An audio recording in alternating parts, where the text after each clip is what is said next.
colitisfoundation.org.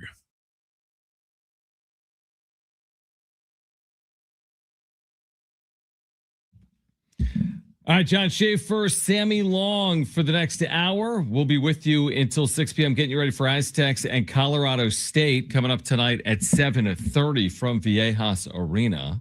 So Mark Ziegler just tweeted, is it a trap game? I don't see it as a trap game. Do you see it as a trap game? I actually, not that I plan to start there, but you see it as a trap game? I did, because you looked at it from last week, Grand Canyon. Heading into that game, that was a big matchup. UNLV, you talked about the importance of that. Yep. Had they lost that game, you let that kind of spiral. We're talking about the Aztecs in a different light. Utah State on Saturday. I think like you, because and everyone who knows that Colorado State is getting healthy and they're a legit threat tonight. But this would, quote, I think, fall under the trap game. It's the kind of lull in between a couple big matchups. I would call it a dangerous game because Colorado State can really shoot the three. They're second in the nation. I think they shoot 41.5%. That's always scary no matter who you're playing. So again, we've got San Diego State and Colorado State coming up tonight at 7:30. Our pregame coverage, excuse me, will begin at 6:30 p.m. Now, I want to say last week I had the first bracketologist of the year on the show. It was Monday. You were with me. Yeah. Who'd we have on? Rocco Miller, bracketeer.org. We're going to follow it up today with Patrick Stevens from the Washington Post. So Patrick Stevens is going to join us at 2:30. Now, Darnay Tripp has been giving me a hard time from NBC7 because ever since Jim left, I haven't had him on the show. But I'm like, well, hear me out, dude. Because I'm in a group chat with him and Jim. And all we do is make fun of Jim. It's first of all, Jim was supposed to fly to San Francisco today from Philadelphia to see his mom. Oh, really? Okay, nice. So I text him because I had no idea it was like 10 a.m. my time, our time, and I'm like, "Did you make it out? And is it freezing?" Because I know Philadelphia's freezing. That's all he talks about. And he's like, "No, I got to the airport. Our flight was canceled, and now we have a 7 a.m. flight tomorrow, and I got to get up and be there at like 5 in the morning, and it's literally 0 out." Did you see that picture of Jim, him all bundled up? He's like, we're not in San Diego anymore. And he's got his little coat and his.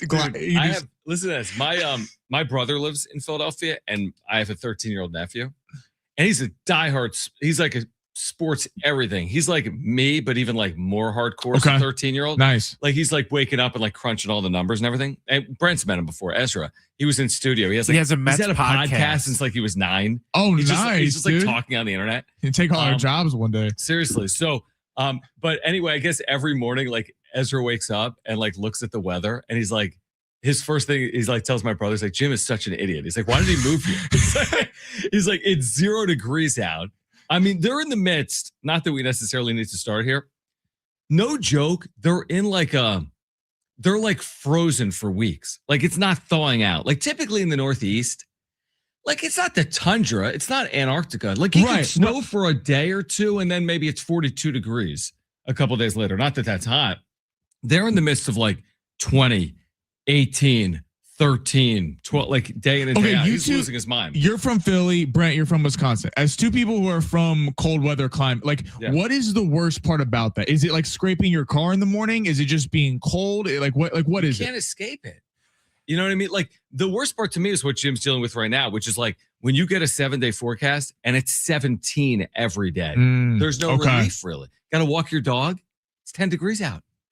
I don't know. I was always more annoyed by the heat than I was by the cold because you can always just put on more clothes if you're cold, if you have to do stuff outside. You can. If it's super humid, you can't run around naked and stuff like that. So, that always bugged me more. But there's lazy hacks around all that stuff, like staying inside. Well, yeah, that's one of them. But like, I didn't scrape the ice off my windshield. Right. I would just start my car and leave the defroster, sit there and run for like 15 minutes until it melted on its own and stuff like that. So if you wanted to be lazy, you don't have to get out and scrape your ice. My version of that, and I know we'll get to sports here, but I lived in Seattle. You got plenty of time. Yeah. I lived in Seattle for 3 years, and it's that version of stuff, except it rains just 10 consecutive months. Yeah. It's dreary. It's dark all the time. People have sun lamps up there. This is not a joke. To like get their vitamin D, because you'll go months without seeing it. And that's the thing. Like people are always like, "Oh, you live in Seattle. I want to move there." Like, and Seattle's a great city.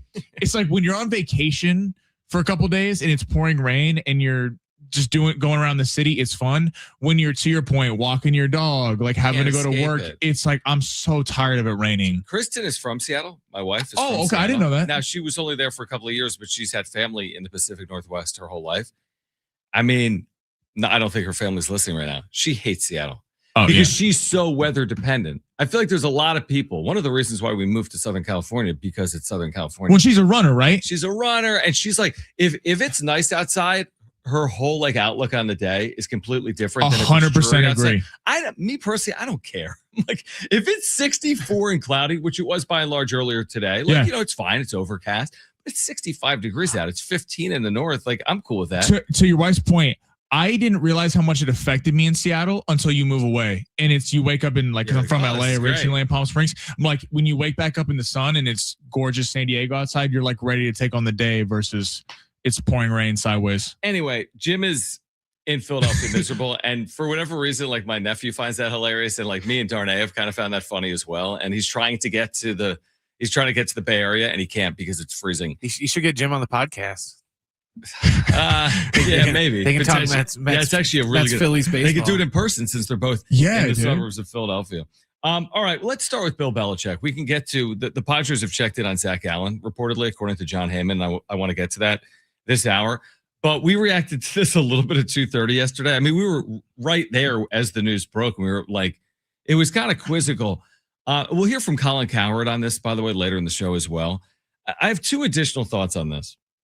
One of which is this is the first time that we basically have been in a situation where someone can get in the Hall of Fame a year after retiring, right? Like these are new qualification rules. Right. It used to be what? 5 years. 5 years, yeah. But the theory is, well, especially with coaches, it's like if you have to wait 5 years and you retire in your 70s or 60s, like, why are we really putting this off, right? Okay, so he can get in about a year after retiring from the NFL. And then the other thing is, of course, he's going to make the Hall of Fame.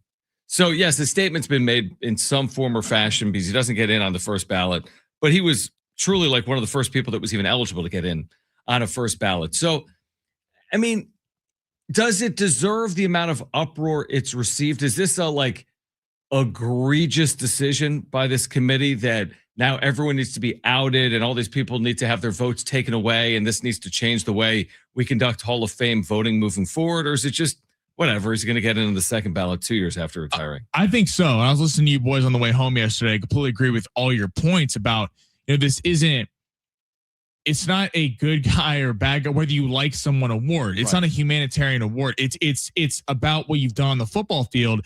And I think why it's so egregious is, let's say the next head coach that's currently active to go in the Hall of Fame, Andy Reid. I think we can universally agree Andy Reid is a Hall of Famer. He's won 3 Super Bowls and been to 6? But if Bill Belichick's not a first ballot Hall of Famer, who's won 6 Super Bowls as a head coach, 2 as a coordinator, archetypes one of the greatest, if not the greatest dynasty in the history of sports, that can be debated, but certainly in the NFL, if he's not getting in, then I guess no future head coach is getting in the Hall of Fame. So this is why it's so like he was unanimous. And I remember you said it yesterday. It feels like a coordinated attack because if you handed 50 people a ballot randomly and said, we're taking bias away, name me 3 people that can get in this cycle, is Bill Belichick one of them? I find it hard pressed to come to the conclusion that at least 11 people or more were like, no, the guy who's been one of the great head coaches of all time, he's not a first ballot Hall of Fame. To your point, it's almost like, okay, let's say me, you, Brent, Ben Fletcher, whomever else, all, work together. Let's say we're all voters and we all know each other. Now, all of a sudden, you get in a group chat, you're like, yo, I'm not voting for Bill. Here's why. Because I think these 3 should be in. Bill's getting in. Well, you got 3 people, one of which is up at the end of this year. And because you can only vote for so many. This is a lot like the Baseball Hall of Fame, right? I think sometimes we get this confused, like, well, why is this person not unanimous? Well, it's like you get a list. I'm thinking of baseball specifically. There's like 20 names on it, and I'm making this up. You can vote for 3. It's like, so you're going to leave great players off the list. You're not really saying no. You're just saying no because others, maybe their eligibility is running out, or you only can vote for 3. Therefore, you can't vote for 17. And I don't know if it was like an attack on Belichick specifically, or if people are like, listen, he's the first dude eligible in year 1 anyway. Let's just put X, Y, and Z in. He'll get in year 2, which is before anyone else. is it, I don't know if it was spiteful with vengeance, the way now people are seeing it, or if it was. I mean, these are human beings. So human beings have agendas. So maybe it wasn't an agenda. When to all the bad press he's gotten the last 5 years. And again, you guys were making this point yesterday. This shouldn't matter what he's done in North Carolina. Brent, you said it yesterday. You're like, it is a pro football Hall of Fame. This is not like basketball where you count college and the NFL. So what he did at North Carolina should have no bearing on his pro football Hall of Fame resume. Yeah, I agree with that. Whether you think about, what it dating Jordan Hudson, the fact that he couldn't make it work with Mac Jones, doesn't matter. Brady won the Super Bowl after. None of that matters. And it does feel like, right, like, I'm not a Bill Belichick. Like, I never liked Bill Belichick, but I'm not going to sit here and act like he's not a first ballot Hall of Famer because he was rude to the media. It does feel like because of his reputation for so long, it feels like it was a little spiteful. I think it was personal just because it's not like, we're arguing about, the Eli Manning thing where it's like someone's on the fence of getting into the Hall of Fame. You could argue both ways. Like, he wasn't a great regular season quarterback, but had these amazing Super Bowl runs. Yeah. This should be a slam dunk. All the Super Bowls, second all time in wins. This just should have been a no brainer. So I think this was spiteful because, like I said, there's nothing on the fence here to even argue that he shouldn't be in there like right away. Have you heard this, Brian? If you wouldn't mind rewinding that, I'd love to hear from Tom Brady. I just saw Tom Brady was on in Seattle on 710. Have you heard that audio? Yeah, he basically kind of said what I said earlier was like, Tom Brady said it first, but if he's not in as a head coach, then what head coach in the future is going to be in? So he publicly has backed strongly Bill Belichick. And then Kraft a couple hours later, which is ironic, about 24 hours later, has come to, he's unequivocally a first ballot Hall of Famer. And Brett, to your point about Eli Manning, and I think is Hall of Famer, will never be getting in because the reason that you would put Eli Manning in the Hall of Fame is because he beat arguably the greatest dynasty of all time twice in 2 Super Bowls. Well, they just told you they don't value that the same because they're not letting Bill Belichick in as a first ballot Hall of Famer. So that's probably an indictment on Eli Manning because if you're pro Eli Manning, it's the fact that he beat the Patriots twice in the Super Bowl. This was Tom Brady earlier today on 710 in Seattle. The plan. You'll hear it in a second. I don't understand it. I mean, I was with him every day. If he's not a first ballot Hall of Famer, there's really no coach that should ever be a first ballot Hall of Famer, which is completely ridiculous because people deserve it. And he's incredible. There's no coach I'd ever want to play for. I'd rather play for. If I'm picking one coach to go out there to win a Super Bowl, give me one season, I'm taking Bill Belichick. So that's enough said. He's going to get into the Hall of Fame. In the end, I'm not worried about that. And a lot of times in life, for all of us, things don't happen exactly how you want them on your timeline, but we'll all be there to celebrate him when it does happen. I kind of appreciate him saying that publicly because, again, all these relationships to some extent, we mentioned this yesterday, like they get fractured. They're not all, it's not about his relationship with Tom Brady or Robert Kraft. At the end of the day, put everything aside, put his resume up there against anyone else's, and it stands the test of time. It's just that. It's not about him writing a book with Jordan Hudson. It's not about him losing by 50 to TCU at UNC in their opener. Who cares? Right. No, it's not about his time with the Cleveland Browns. It's not about his time with Mac Jones. He had this unbelievable run. Yes, Tom Brady's a big part of it, but who cares? I mean, that's like saying Patrick Mahomes is a big part of the Andy Reid story. Of course he is. Why wouldn't he be? That should be celebrated. Why would we look at that negatively? That's a positive. Well, it's also a bad look for not only Andy Reid, who has a great career resume, but your Mike Tomlins, your John Harbaughs, your coaches that potentially down the road could make a case for the Hall of Fame. I mean, if a guy doesn't get in with 6 as a head coach, what is it? Head coaches with 1 who've been thought of as great head coaches for years. It's a bad precedent for the Pro Football Hall of Fame. It's going to be really interesting when Mike Tomlin gets in ahead of Bill Belichick. Gets in on his first ballot. Someone will, because there'll be now the opposite effect from this. And now people will see names like John Harbaugh, not relevant now because he's back, but Mike Tomlin, and all of a sudden he'll be in on the first ballot. All right, we're going to switch gears to the Padres on the other side. They've been linked to Zac Gallen. Can they afford to land a pitcher of Zac Gallen's caliber? We're getting you ready for the Aztecs tonight. Patrick Stevens, Washington Post bracketologist, joins us at 2:30. Stay with us on San Diego Sports 760.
All right, San Diego Sports 760.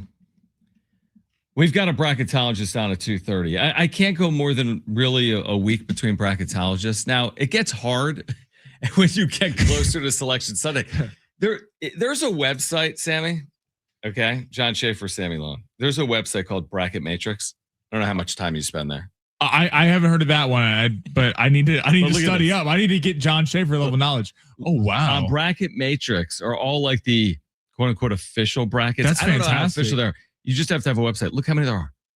And then what it does is it aggregates. Look at this. Wait, so each of those are a different bracketologist? Correct. You could click on it and then see their site, right? But then it aggregates the averages.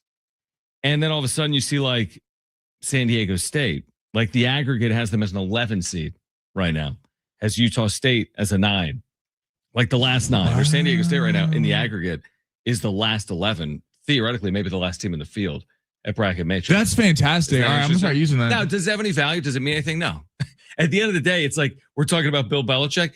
You get people in a room and they make decisions. Last year, like did North Carolina or Texas have any business being in the tournament? No. Probably not. If their names were Belmont and Colorado State, they probably would have been out. But their names are UNC and Texas. Now, to UNC's credit, they obviously played very well against the Aztecs last year in Dayton. But that is nice so that you get kind of an aggregate spot.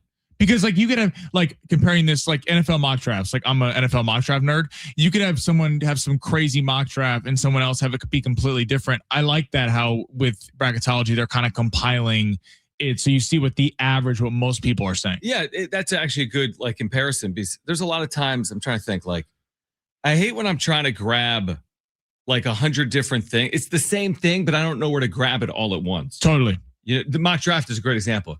Like, oh, let me see the CBS one. Like, oh, did I check the ESPN one? And now there's the Fox Sports one. Just give it all to me. Like, what are people saying about San Diego State cornerback Chris Johnson? What are people saying about whomever quarterback? You know, is he expected to go 15th overall or 45th overall? Anyway, we'll have a bracketologist with us coming up in 7 or 8 minutes. Real quickly on Zac Gallen. So Jon Heyman, who's blocked Jim Russell on Twitter for whatever reason, but then again, I might block Jim at some point. Him and Eric Hosmer, right? How many people have blocked him? I think Hosmer unblocked Jim. I think Hosmer, after he retired, he went on like an unblocking spree, and he like went on his like block and just unblocked everyone. Wow. So they're like boys again, although they're really not. I think Eric Hosmer hates Jim. Best friends. But Jon Heyman linked the Padres, at least to some extent, to Zac Gallen. He said they checked in on Gallen. Now, he listed 3 or 4 teams before the Padres that have had maybe more serious interest. Here's the problem. He's a Scott Boras client. He's coming off an awful year, but I still think he's going to get paid because he's a Scott Boras client. Now, maybe you get creative and there's an opt-out. And so he's a big name. He's a big name. Maybe he could get a better deal off 2026. So a high AAV, high salary in 2026, maybe a chance to outperform it. But does Yu Darvish tie into this? Now that you might get cost savings, we'll see. If you get $15 million in cost savings, could you afford to pay someone $20 or $30 million like a Zac Gallen for 1 year or for the next couple of years? Well, and to your point, he's coming off a bad year. So that works in the Padres' benefit is that they could potentially kind of buy low. You know what this guy can do. Him and Merrill Kelly single-handedly took the Diamondbacks to the World Series. I know it didn't go their way against the Rangers, but still, I mean, those two were pitching, and that wasn't that long ago. It was 3 years ago. So he would be exact kind of name you would look to add. What I like about Gallen is unlike we talk about Verlander and some of these guys, but he can throw bulk innings. He could do that. Nick Martinez could do that. Like a lot of these guys could, obviously Framber Valdez would be the best case scenario, but I don't know if they're playing in that tax bracket. But all these guys can go eat up a lot of innings to where then the ideal scenario, Joe Musgrove, kind of your secret weapon, coming along in late summer and then getting ready prime right for the postseason. A guy like Zac Gallen would allow you to do that. To your point, is it feasible with Scott Boras? We know he's going to get every penny out of every organization that he deals with. But in an ideal world, it would be fantastic addition to the Padres. This guy had a year that looks like a year somebody would have in 1999. He was 13-15. Like you had 28 decisions. He was 13-15 is a lot of losses in today's baseball. He had a 4.83, but listen to this: 33 starts is crazy high. Typically, like 30 is, that's a big number. 33 is crazy high. 192 innings, 175 strikeouts, 1.26 WHIP, walks and hits over innings, is high, but it's not crazy. And his career numbers speak for themselves. He's thrown over 1,000 innings in the major leagues. He's got a 3.5. So again, I'm a buyer. He's 30. I would love him on a creative deal where maybe you guarantee him 2 years, but you don't guarantee him 4. Maybe the AAV is high.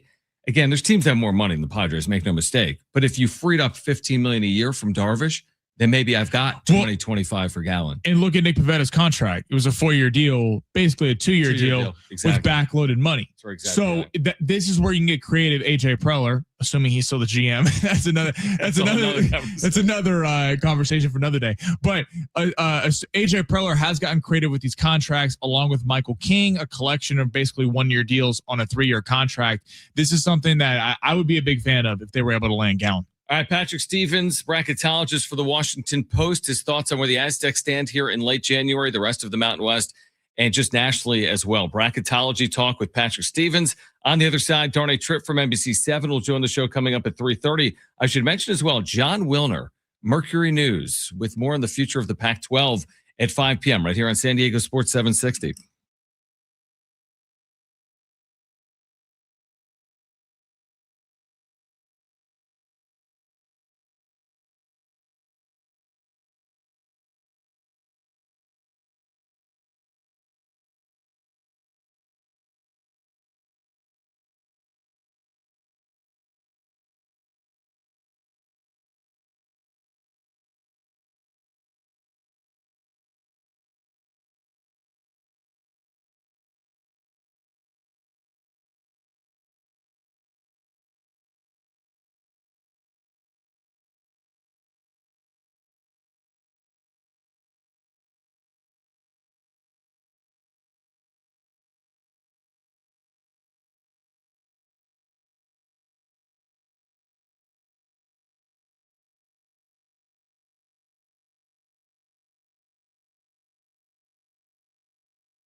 This report is sponsored by Mothers Against Drunk Driving.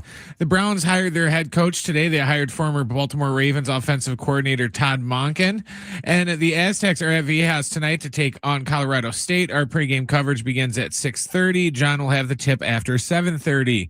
For victims of drunk and drugged driving, your grief is unique, but you're not alone. You always have a place at MAD. Call the 24-hour victim helpline at 877-MAD-HELP or visit mad.org.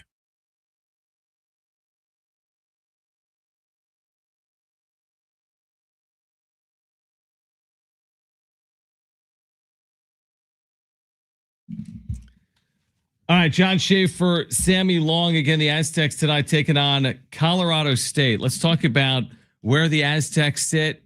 Take a look at the Mountain West in general. Again, Selection Sunday coming up in, I don't know how many weeks, 6 or so weeks. We've got Patrick Stevens back with us right now on San Diego Sports 760, bracketologist, Washington Post. He's been with us a number of times over the years. So, Patrick, first of all, hope you're doing well, and thanks for hopping on. Well, thanks so much for having me. All right, let's just talk about the Mountain West in general, because as you know, the league over the last few years has had so many teams in the field with all these at-large spots. I think 4 teams, 6 teams, and 4 teams, something like that. They've had all these at-large spots over the last couple of years. How does the Mountain West today compare to what we've seen from the Mountain West, let's say, over the last 2 or 3 years? Yeah, I don't think it's going to be quite as favorable. And by the way, you are right, 4, 6, and 4 over the last 3 seasons for the Mountain West. I think one of the things that's happened is we've seen, so many of those power conference teams have essentially exclusively scheduled power conference teams and not sort of the teams out of the Mountain West, the A10, the American. Maybe exclusive is too strong a word, but you look at the profiles of all the top teams in the Mountain West, and there just simply aren't that many high-end opportunities that these teams had outside of conference play, and basically there wasn't much that was actually accomplished. And so it's essentially a quantity rather than a quality deal at this point for nearly everyone in the league, just trying to amass as many wins as possible, improve their metrics as best they can. I do not see this being a 4-team contingent coming out of the Mountain West in its final year, at least in this configuration. Where do you have the Aztecs? Obviously struggling a little bit early, been great in Mountain West Conference play so far, only 1 loss. Where do you have them in your bracketology right now? So I have them as an automatic qualifier since they're at the top of the Mountain West as an 11 seed. I don't know that they would be a at-large selection at this point. You'd kind of look at what they've accomplished. Okay, you got to win at Nevada, beat New Mexico, a couple other victories inside the league. Only 1 loss outside the top 2 quadrants against Troy, which is a really good team and has a good chance to make a run of the Sun Belt title. But the best accomplishment outside of the conference is beating Utah Valley, and that just really isn't a whole lot. Metrics-wise, they're in the top 55 out of 7. So it's a team that certainly, if they can continue playing well like they have the first half or so of conference play, is going to have a chance at an at-large. But at this point, there's still a lot more work that the Aztecs have to do. Patrick Stevens, Washington Post, with us right now on San Diego Sports 760. As you know, Patrick, because you cover college basketball at all levels, whether it's a power league or a mid-major or low major league, it's hard once you get into the league to secure an at-large berth because you're basically asked to do so much when you're outside of like the SEC or the Big Ten. Like San Diego State right now is 8-1. Their lone loss came on a controversial finish the other night in Phoenix on a call with 1 second left.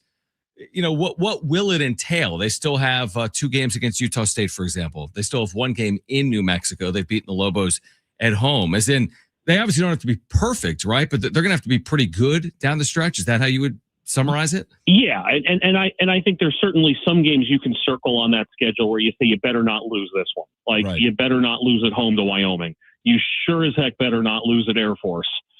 You probably ought to get UNLV the second time around as well.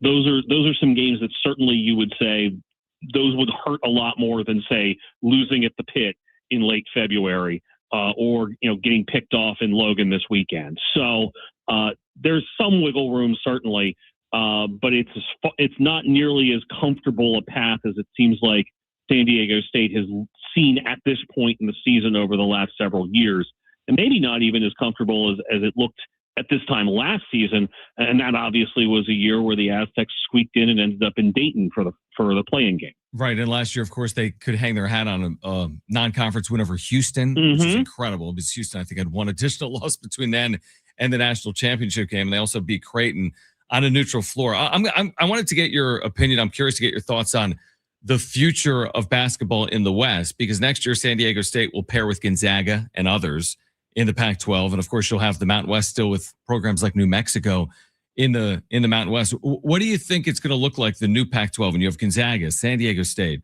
Utah State, Boise State, Colorado State have been very good programs, obviously, over the last handful of years. What are your expectations for the new Pac-12? So I think that's a really interesting question, and I'm sure that's very close to home for you guys, kind of figuring out what that's going to look like. There's a couple elements to this. One is you're talking about a new Mountain West that has teams that mostly, not entirely, but mostly have some sort of recent history of success. So you're talking about schools that have been invested in basketball. You think about, Boise and San Diego State as places where, you've had coaches there for a while. You have Gonzaga that fits that mold as well.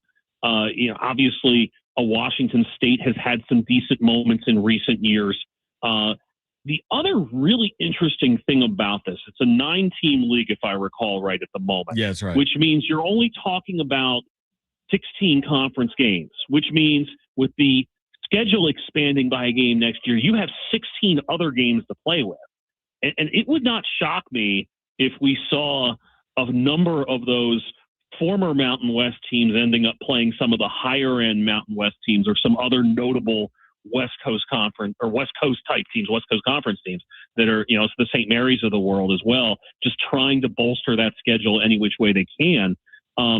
It'll be interesting to see how, the sort of the former Pac-12 schools kind of treat those teams, right? Like, does that Pac-12 get anything close to the level of respect in terms of helping the Cals and the Stanfords and the UCLAs and, run down the list, the Arizona schools, whoever, can you get on those schedules, and can they, can it be a mutually beneficial situation? So I don't know that immediately shakes itself out in year one, but I'm really curious to see, especially, like I said, you're going to have more non-conference games to play with, both because you've only got 16 to play, league games to play, and because the schedule is going to get larger next year. And who knows, that schedule could get even larger in the years to come. You mentioned that the Mountain West is not quite as deep as years past. Where do you stack the Mountain West, though, in terms of kind of conferences this season around college basketball?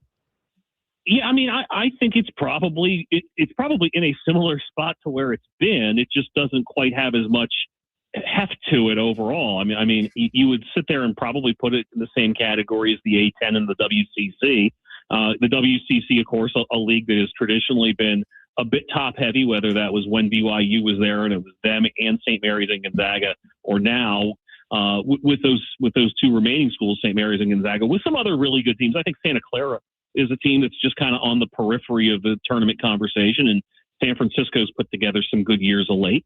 But I don't know that the Mountain West is really in total different in terms of ranking, but it's probably not quite as close to those top 5 leagues as it has been in recent years. Yeah, I think that's good perspective. Patrick Stevens from the Washington Post with us right now on San Diego Sports 760. Again, the Aztecs getting ready for Colorado State here tonight. I forgot where I was about to go with you, Patrick. It's like I had something really good for you. You want to talk about tonight's game? I can't do. No, we don't need to break down tonight's game necessarily, but this is probably a classic example of a game where San Diego State can't slip up, right? I mean, the perception is you need to win at home. I think Colorado State's a very good team. They haven't necessarily shown it. I think they're 3-6 in the league. They're getting healthier, but this is the type of game, right? If you lose a game like this, your at-large hopes are diminished, maybe significantly. It's certainly going to be diminished some. One of the things to remember is that when you lose to somebody, you actually improve their profile. But this would be a quad 3 loss if San Diego, at least at the moment anyway, if San Diego State took it tonight. It's the sort of game that if you're hoping San Diego State can get itself to 16-4, this is probably not one of those games you would think that they would want to fritter away. I know where I was going to go with you, Patrick. It's about the future of the NCAA tournament. Are you a proponent or not? I mean, I don't know if it's inevitable. It seems like they're getting closer to announcing some type of an expansion. Is it 72 teams or is it 76 teams? What do you think that's going to look like? And are you a proponent of doing that or not? Well, given that I go through every week and kind of sift through like the current edge of the field is team 37. So team 37 is in, team 38 is not. Right. If it goes to 72, you're talking about team 41 at large getting in. If it goes to 76, it's team 45. And believe me when I tell you, it's hard sifting through those teams in the 40s. And so, I think the people that would be really excited would be the people that want to wager on those games. The interesting thing to me is I don't think the NCAA would actually make that much money until the next contract came around, which is still another 5 years or so away. Do I think it's inevitable? Probably. Am I a proponent of it? Not particularly. I do think that what you could end up seeing that would make a lot of sense is to go to 72 first. Rather than take a big jump, maybe take a more incremental jump. If you remember 15 years ago, there was a lot of saber rattling about going to 96 from 65, and instead they settled at 68. And so I kind of see that maybe being a possibility where perhaps you have a second Dayton, essentially, where somewhere in the western half of the country, maybe that's in Albuquerque or maybe that's in Vegas, some place where you would realistically be able to have some sort of excitement about it. And the reason I say Albuquerque is it kind of mirrors Dayton as one of those markets where they really get behind and it's a little bit closer to the middle of the country rather than on the coast. Yeah, it's an interesting point. I think that might be an idea. It's interesting. Like San Diego hosts first and second round games. They will again this year. I mean, San Diego State basketball obviously is, there's crazy support for San Diego State basketball. But to your point, when you get all the way to the West, it's harder to get to. When you're somewhat more centrally located, maybe it makes more sense for a place like Dayton, like you said, or somewhere else in the Midwest or in the West in general. I said final question. I have one more. Last year we saw so few upsets, although Colorado State was a part of that conversation. They beat Memphis and nearly beat Maryland in the round of 32. Do you expect it to look more like last year, this year, or are we going to get back to the upset ways that the tournament's been famous for over the years? I think the odds are more likely. Just you don't usually see this sort of chalkiness linger. Yeah. But I think the other element of that we'll need to see one way or the other is how many first and second place teams in one bid leagues win. Because the more of those that you have in the tournament, the better a chance you have usually of seeing some upsets. Because if you end up with a bunch of teams that are like 3 and 4 and 5 seeds in their conference tournaments, that's probably not a recipe for being able to see a 2 or 3 or a 4 seed knocked off in the actual NCAA tournament. I'd expect a little bit more, but we're all kind of trying to figure out how things look in the college sports landscape right now, and maybe that is something that's going to change. It's certainly just one set of data points as opposed to 2 or 3. I'd prefer to wait to definitively try to answer that. I think that's fair. Patrick, appreciate you doing it here in San Diego. Hope all is well and look forward to connecting again soon. Awesome. Thanks so much for having me. All right, great stuff from Patrick Stevens at the Washington Post. On the other side, we'll stick with basketball, but the latest in the NBA with Giannis, who could be on the move to where. That's next on San Diego Sports 760.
All right, John Schaefer, Sammy Long.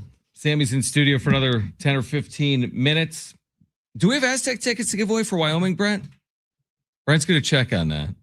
We've got Darnay Tripp, friend of the show. At least he used to be a friend of the show, and it was Jon and Jim. Can I make a confession on air? Yeah, You just asked me if Aztec tickets. Confess. So I forgot to tell you and Brent this.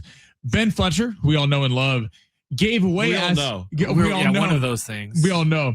He gave away Aztec tickets on our show and conveniently didn't realize that we didn't have Aztec tickets to give away. So someone might have went into the Jon and Brent catalog later in the show and given those away earlier. Which is completely fine, dude. That, like, I feel like over the years we've done the same thing. So wait, do we still have another pair? All right, we have another pair. So we'll give those away. I said Darnay Tripp is on the show at 3:30. We'll give it away after our conversation with Darnay. So we've got tickets for Wyoming next week at Viejas Arena. Now, I have not followed this story and we have closely. Seals tickets. Still. And Seals tickets. Thank you. San Diego Seals for Friday night. I haven't followed this story today closely. Shams reporting on the latest with Giannis, who could be on the move. What's the latest here? What are the likely destinations? So obviously for months, kind of dating back to last summer, would Giannis be on the move? Yeah. Now it looks official that they're listening to offers. So basically they're kind of opening a bidding war, something the Mavs did not do with Luka Doncic. They only dealt with the Lakers, which is why that package was not probably what the Mavs could have completely got from the Lakers.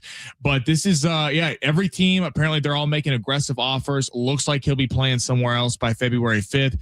Per Brian Windhorst, though, right now, the Warriors actually have the most attractive package. Interesting. So they'd have to match salary. So it looks like Butler, even with the ACL tear, would be on his way out. Kuminga would be a building piece and a bunch of picks. And the Golden State picks are apparently some of the most valuable in the NBA. If you think about Draymond, Curry, all these guys are old. So if picks 3-4 years from now in the first round could be legit lottery picks. So those Warrior picks are very valuable. Brent, how are you feeling as a Bucks fan? Well, they said today too that the Bucks might, if they don't get something that they like 100%, they might be motivated to just push it off into the off season, because then that way they'll know exactly what draft picks some of the other teams are going to have to offer, opposed to if they do it now, they're going to have to sit around and wait and see where they are. So give me a reasonable return here. All right. So like you said, you mentioned some players for the Warriors, but this has got to be a pick heavy. Right. Trade, So it depends on where it goes. Like, this sounds crazy, but Oklahoma City has the most draft capital. Oklahoma City, that'd be a nice fit. OKC and Detroit have a bunch of draft capital. They're the number one seeds in both conferences. I'd be surprised if Milwaukee wanted to send him to one of those two. Because now you're drafting in like the 20s every year. The Knicks are the logical destination. They won him bad. Apparently Giannis would love to be in New York. They traded 4 first-round draft picks for Mikal Bridges a few years ago. So if they don't have a ton of picks, it would kind of be if Milwaukee wanted Karl-Anthony Towns back, which personally, I'm not a Milwaukee fan. I would not want Karl-Anthony Towns back. He's been terrible in New York. And then it's kind of the Spurs have a bunch of young guards, Dylan Harper, Stephon Castle, Keldon Johnson. There's a lot of guys there that they could make a deal happen to pair Fox, Wemby, and Giannis. And then you kind of get to the Lakers and Warriors. The Warriors have Kuminga, who's a building piece. The Lakers, Reeves is the big trade chip that would be one of the best players that the Bucks would get back in a return. But Reeves is a free agent in the offseason. So unless Reeves is signing a 5-year contract with Milwaukee upon the trade happening, Lakers probably don't have that much to give because it's basically Reeves and a few picks. You know what I would like to see? And I don't know if this is going to happen. I want to see a player of the caliber of Giannis end up somewhere that you don't normally see Charlotte end up. No, like I don't need the Trae Young Wizards deal, which to me was bizarre. That was wild. But like, I don't know if I need to see him with the Warriors or the Lakers. And I'm not opposed to like Detroit. Now, again, I don't know if it's going to happen, but it's like, how about a little bit of fresh blood? Now, Milwaukee represents that. Giannis winning with the Bucks was a little bit atypical when you look at the, current modern NBA. It just feels like sometimes, and we say this with baseball too, it's like, there end up being like 3 landing spots. It's like New York, it's the Bay Area, it's LA, and some of that has value. Again, I think Luka to LA obviously has value for the NBA. I think it made it a much bigger deal, the fact that he was traded to the Lakers as opposed to, let's say, the Pelicans. But like, I'm not opposed to him ending up somewhere that isn't one of the typical landing spots. Well, and I think the big question here is, if you're Milwaukee, Are you going to be cool trading him to a Pistons, a Miami Heat are in on this, New York, knowing it's the Eastern Conference? If you're Giannis, you're probably sitting there going, I'd rather stay in the Eastern Conference because the Lakers are only going to get better. The Spurs are super young. Oklahoma City, Houston, and Denver are not going anywhere. So that's a gauntlet in the Western Conference. In the Eastern Conference, yeah, Halliburton will be returning next year. Tatum will be coming back next year off injury. But outside of the Pistons, Knicks, and Celtics, there's a lot of room there. Like the Raptors are a decent team, but there's a lot of room there to kind of make your hay in the East, kind of like LeBron did a lot of years when he was kind of running through the Eastern Conference. So if I'm Giannis, I might want to stay in the Eastern Conference. Yeah, it'll be interesting to see how it shakes out. I mean, you talk about something that like alters the league, though, like a healthy Giannis anywhere else. It's like what altered the league? Luka on the move from Dallas. This is the type of move that can shake up the league, which it'll be interesting to see if it does that or not. What's his status in general in terms of his health? He's been banged up, right?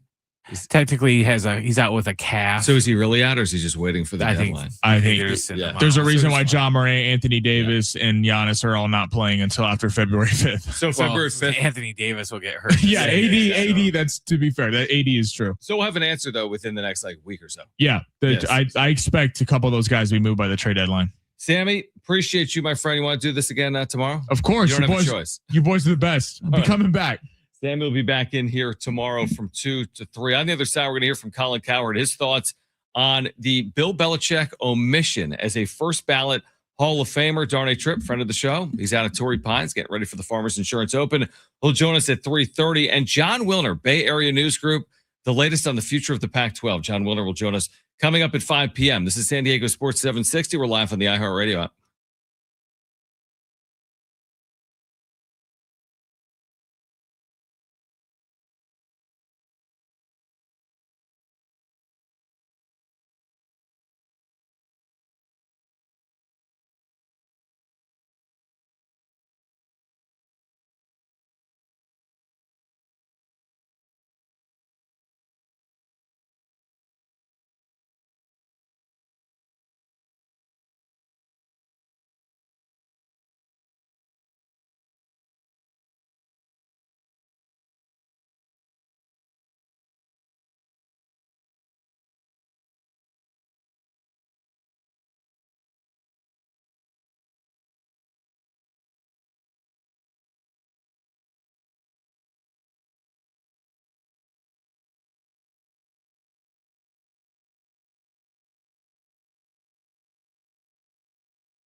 This report is sponsored by Positive Coaching Alliance.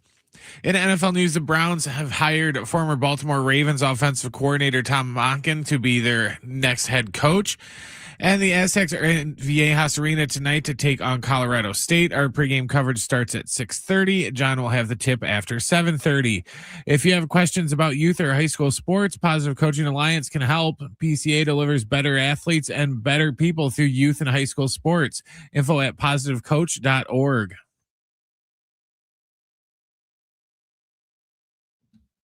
All right, Darnay Tripp is on the show at 3:30. He's out at Torrey Pines, Farmers Insurance Open, getting underway tomorrow. Back to its Thursday through Sunday format. They went to Wednesday through Saturday for a couple of years, but back to Thursday through Sunday. I know we talked to Xander Schauffele yesterday. So Darnay Tripp with more on the Farmers Insurance Open, on the Padres offseason, on San Diego State basketball as well. Darnay will join us from Torrey coming up at 3:30. John Wilner is on the show at 5.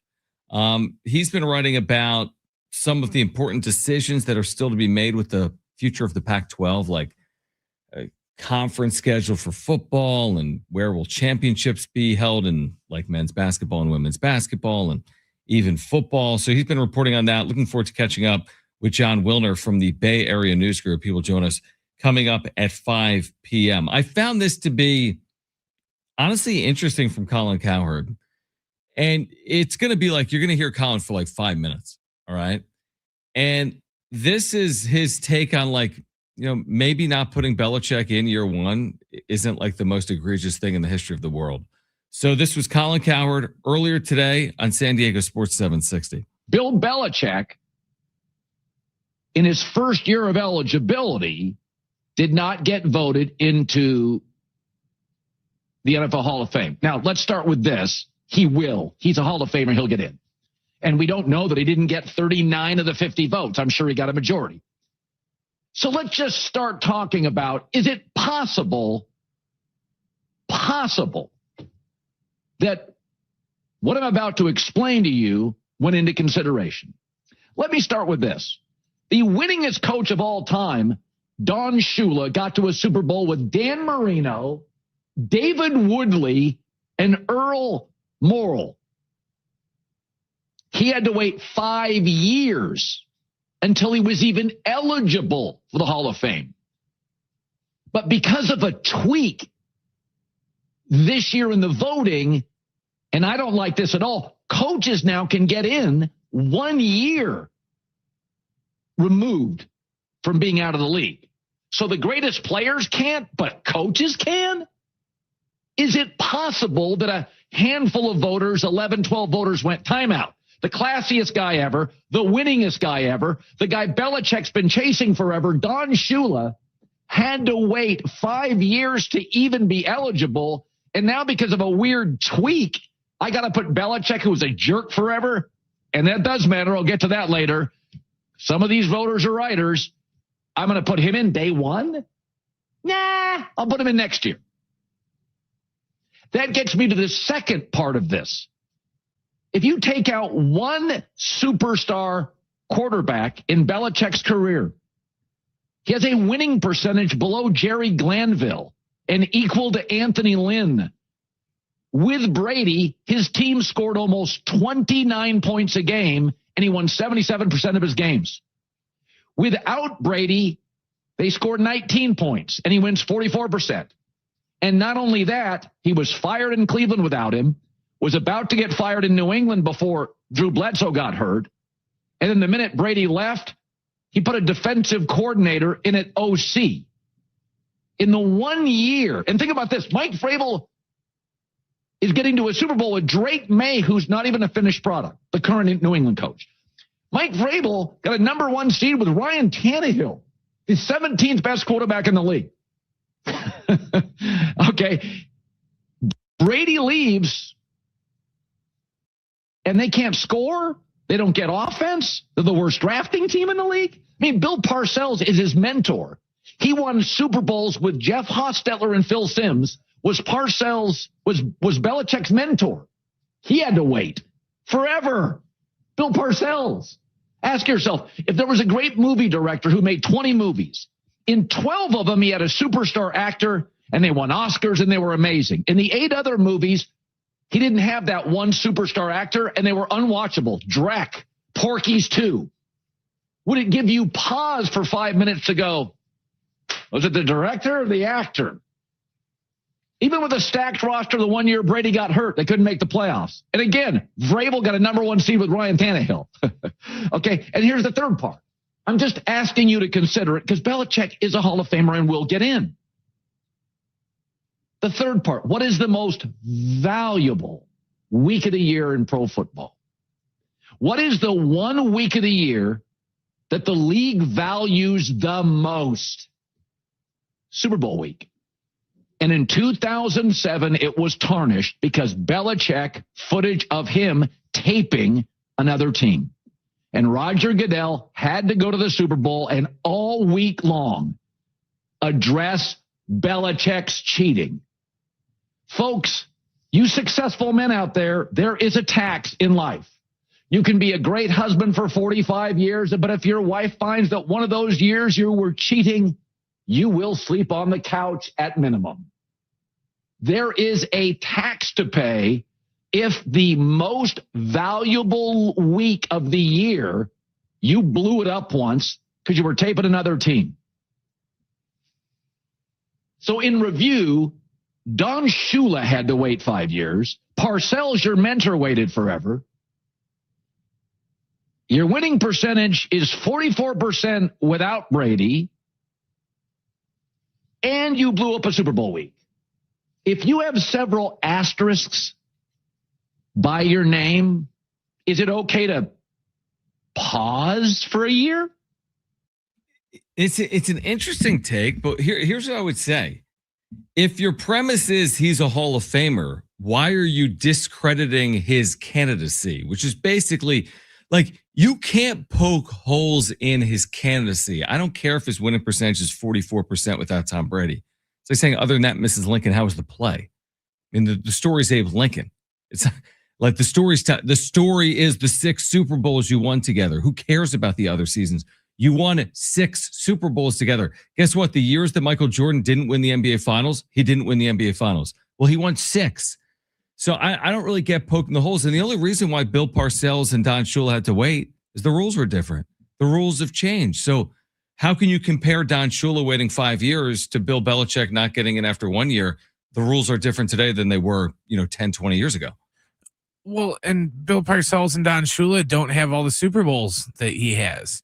That's the one thing that kind of drove me nuts listening to that was, people keep comparing Belichick to these other coaches. And it's like, it would be like comparing, Michael Jordan to, SGA. It's just like, you can't do that. He's got so many more championships that I don't know why you're even putting him in a conversation like that. Yeah, I would agree with that as well. And the whole idea that, well, and Crook, the whole thing about him, when Brady left, is like, what did you forget what Parcells did when he went to Dallas? He did nothing. So, I didn't hear you tarnishing his legacy because he went to Dallas and he couldn't win with Tony Romo. What did Michael Jordan do in Washington as a player? It doesn't you're never going to win a title every year. I mean, unless you're a Bill Russell and you win like 9 out of 10 or 11 out of 13, you're not going to win the title every year. I think at the end of the day, we're all getting wrapped up in this.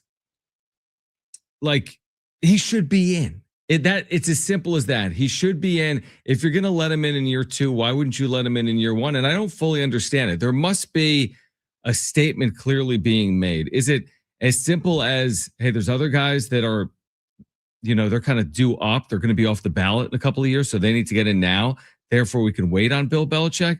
Or is it some type of statement that 10 or 11 people got together in some type of group chat or collectively in some venue, like, we're not going to vote for him. And here's why. And it has nothing to do with his accomplishments. And that's kind of the shame of it for me. But I wouldn't poke the holes the way Colin did, which is like, well, he had Deflategate, so maybe he could just wait another year. Okay. I don't know, it's like I said earlier in the show, it would be one thing and some of these people would maybe have a little bit of an argument if he was like an on the fence guy that like Sure. only one, like I brought up Eli Manning about how, he had the 2 Super Bowls, but then other than that, he didn't really do anything. So people kind of wonder if he should get in and if he would be a first ballot. But he's got enough championships and his just resume speaks for itself that it should just be a no-brainer. I think that's why everyone is just like in shock about it, because I don't think anyone, if you would have brought it up 3 days ago, I don't think anyone would have been like, oh yeah, I don't think he won't get in. Now, on the other hand, I will say this though, Brent, like, I don't think I'm in favor of like, I need to out the voters and I need to see the voting records of everyone. Like, at the end of the day, you're asking people to make a determination. If you didn't want it to be left up to voters, then don't allow anyone to vote in the first place. Like, I don't know if I need everyone to be like exposed. Like, can you believe a former executive with the Dallas Cowboys voted against Bill Belichick? I mean, that, to each their own. That's their choice. I mean, if the only option was saying yes, then why is there even an option at all? If he didn't need to be voted in, if his credentials stand the test of time, and I do believe they do, then why even have a vote at all? If this isn't even a question worth being had. I'd like to know, if you voted no, I just like to know, why did you vote no? Right. What were your reasons for voting no? If you had some actual legitimate reasons that you can state on why you voted no, then I'm not going to have a problem with it. But if you can't list any reasons, then that kind of leans in you just did it out of spite because you didn't like Belichick or you didn't like something that he did 15 years ago, and now you've been holding on to that data so you could not vote him into the Hall of Fame and really stick it to the hoodie. And now, oh boy, I got him now. I mean, the idea like, oh, his 40-year career was not without blemishes. He's called a human being. It's like, has anyone in their profession over the course of 40 years not had a level of like a misstep, and probably a significant one? These are just very high profile positions. So like, no, you can't tell the story of the NFL without including Bill Belichick at the top of the story about coaching legends. Like, you can't do it. And I don't understand why people would change their vote in year 2 also. Like, I'm going to make a statement here, and I'm not going to let him in year 1. But he's a Hall of Famer. Well, hold on. You just said he's a Hall of Famer. So what's going to change for you between January of 2026 and January of 2027? Yeah, exactly. The offenses were so egregious this year that morally, I just couldn't bring myself to vote for him. But next year, my morals will loosen up and he can get in after that. That's the problem with him. We made this point yesterday. It's not the Hall of Good People. It's just, and people sometimes get confused with this.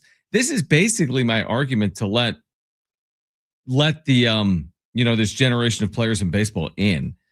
Okay, so they use PEDs. Okay, you're telling me because Barry Bonds used PEDs, that's how he ultimately would have ended up in the Hall of Fame? Everyone was using PEDs. Again, am I fully excusing it? No. Is there consequence? Yes. Has he had to deal with them? Yes. But you're telling me that Barry Bonds, on his face, his credentials, his career, isn't worthy of the Hall of Fame because he took PEDs? Again, like, who are we to really judge that? I'm just going to look at the numbers. And even if you want to discount the numbers or asterisk the numbers or put something on the plaque that says, listen, he was tied to the Balco scandal and the Mitchell report, whatever you want to say, that's fine. Look at the home run totals. Look at his career credentials. It speaks for itself. See, I wouldn't have been as surprised if something like this happened in baseball. Yeah, because the baseball writers are notorious for holding grudges and stuff like that. So that wouldn't have surprised me here. But for the most part, you don't really hear a lot of the stories like you do with the baseball writers about how, so-and-so didn't answer my question once 10 years ago. So now I just hold this grudge and I hate him and I ask him these, pain in the butt questions every time just because of something that happened a long time. They don't really do that much in the NFL. Yeah, it's like in the NFL, by the way, it's like if you had a PED suspension, I wouldn't even know. Like, you're not being held out of the NFL Hall of Fame because you had a 4-game PED suspension. Well, and in the NFL, most of these players have done stuff way worse than PED suspensions, and they still get in and get to play. In baseball, it hangs with you for like generations. Like, it'll be part of Fernando Tatis Jr.'s story probably for the next 20 plus years. All right, we'll get back to the Padres on the other side. They've been linked to Zac Gallen, the starting pitcher with the Diamondbacks. Can they get it done or not? Plus, Darnay Triple Jonas from Torrey Pines coming up at 3:30. John Wilner, Bay Area News Group, will join the show live at 5 p.m. We have Aztec basketball tickets to give away for next week. Stay with us on San Diego Sports 760.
All right, San Diego Sports 760 has 13 chances to win $1,000 every weekday. It's the Bonus Bucks giveaway.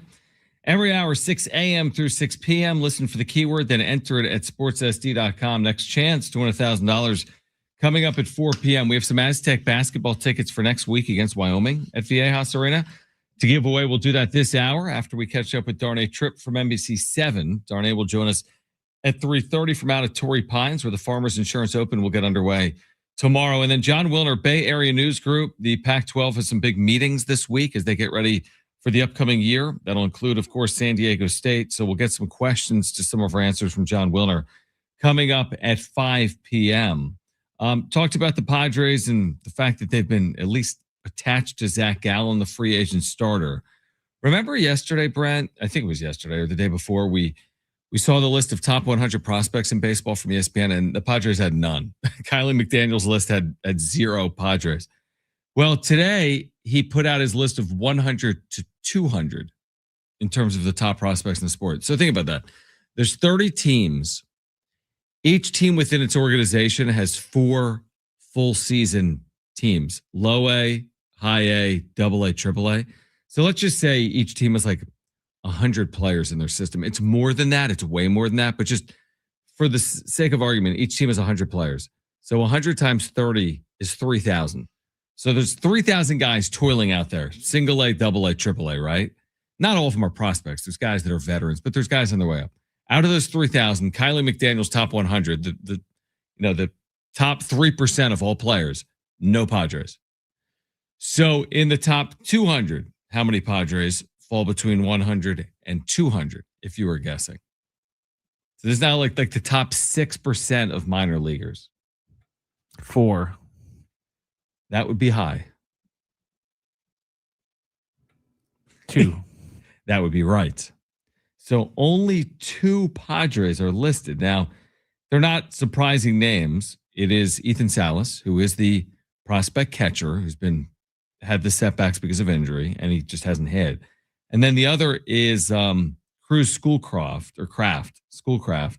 who is a pitcher in their organization, who I think, again, is a promising young pitcher. So Schoolcraft, let me find him. Yeah, he's number 145. He's a left-handed pitcher in their organization. That's it. So you got Salas, who comes in at 110th. And then you've got Cruz Schoolcraft, the left-handed pitcher, that comes in at 145th. But like by comparison, there's probably a team in baseball that has, now I'm making this up, but out of the top 200, there's probably someone that has 10 or 12 players. And the Padres have 2. So, and I have defended the organization in terms of it's not about compiling prospects. It's not about winning in double A, right? It's not about going 90 and 50 for the San Antonio Missions. It's about going, 95 and 77 at the major league level and then winning in the postseason. But it is a little bit concerning that you don't have immediate help, apparently. Like you don't have a cornerstone center fielder like you had a few years back in Jackson Merrill. You don't have a cornerstone position player like Fernando Tatis Jr. that you had a few years ago. You're not going to have someone that you put in your rotation from day one that takes the league by storm. That's just where they are right now. And I understand as to why. They've traded away a lot of pieces under A.J. Preller. They've tried to win at the major league level. They've had success winning at the major league level. If you look at their overall win percentage since 2020, I think it's probably pretty good. I mean, they were in the postseason in 20 and 22. Yes, they fell flat in 21 and 23, but they've had these 90-win seasons in 24 and 25. So they've won at the major league level. At the end of the day, that's all that matters to me. I don't want to have the number 1 farm system in the sport if I'm not good at the major league level. I'd much prefer to be good at the major league level with a quote-unquote bad farm system. I don't think the Padres farm system right now is very good, would be my guess. And I don't think it has to be very good if they're capable of, once again, putting it together at the major league level. But again, you don't have these players that are coming up May 15th that are going to completely change the look of your roster. Ethan Salas isn't coming up in 45 days into the season to hit 25 home runs and, start a catcher for 90 games this year. That's not happening. And Cruz Schoolcraft is not coming up and starting 15 games for you in 2026. Now, down the road, are these players going to help? Potentially, if they're not traded away. And I've always been okay with them trading away. Like I don't talk out of both sides of my mouth. I'm not going to say, well, how could you get rid of Leo DeVries when I also say, how could you not try to win at the major league level? So I fully support the strategy that the Padres have implemented under A.J. Preller. I'm all on board with it. I really am. I'm much more concerned about 2026 than I am about 2028 as we sit here now. Now, my tune changes in 2028. I'm not going to be in favor of them not being good in a couple of years, if that's how it ultimately shakes out. But for now, I play for now. And I think Padres fans would prefer that. They're trying to do something they've never done, which is, win a World Series. And it's been a while since they've been to a World Series, like forever. Like, how old would you be right now to have never remembered the Padres being in a World Series? So they were there most recently in 98. So if you were born in 93, you'd be how old? 33. If you're 33 or younger, because anyone that was born in 93 doesn't fully remember the Padres in the World Series, you're 5. So I was a diehard sports fan as a kid. I don't remember anything at 5. I have some memories at 6, 6.5, 7. Like I can specifically, you have some of those just moments in your head. Maybe someone somewhere remembers being 5 in some memory. That's fine. But you don't vividly remember the Padres being in the World Series if you're 33 or younger. And you probably don't if you're 34 or younger. And you might just have faint memories if you're 35 or younger, or even 36. That's a lot of San Diegans. There's a lot of listeners right now that are 18, 28, 33 that do not have vivid memories. Now you can go back and watch the footage, listen to the audio, read the articles. You can do that. But 1998 was last century, Brent. That's a John fact. It's been a while. It's time to make that run. And I don't know if it's going to be 2026 or not, but it doesn't matter if you have top 200 prospects. It matters if you can make a run in the postseason. All right, Darnay Tripp on the other side from Torrey Pines, Farmers Insurance Open, getting underway tomorrow. His thoughts on the Padres and the Aztecs and this tournament coming up. He spoke with Xander Schauffele earlier this week. Darnay Tripp, friend of the show, joins us next on 760.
The support is sponsored by Unbound.org.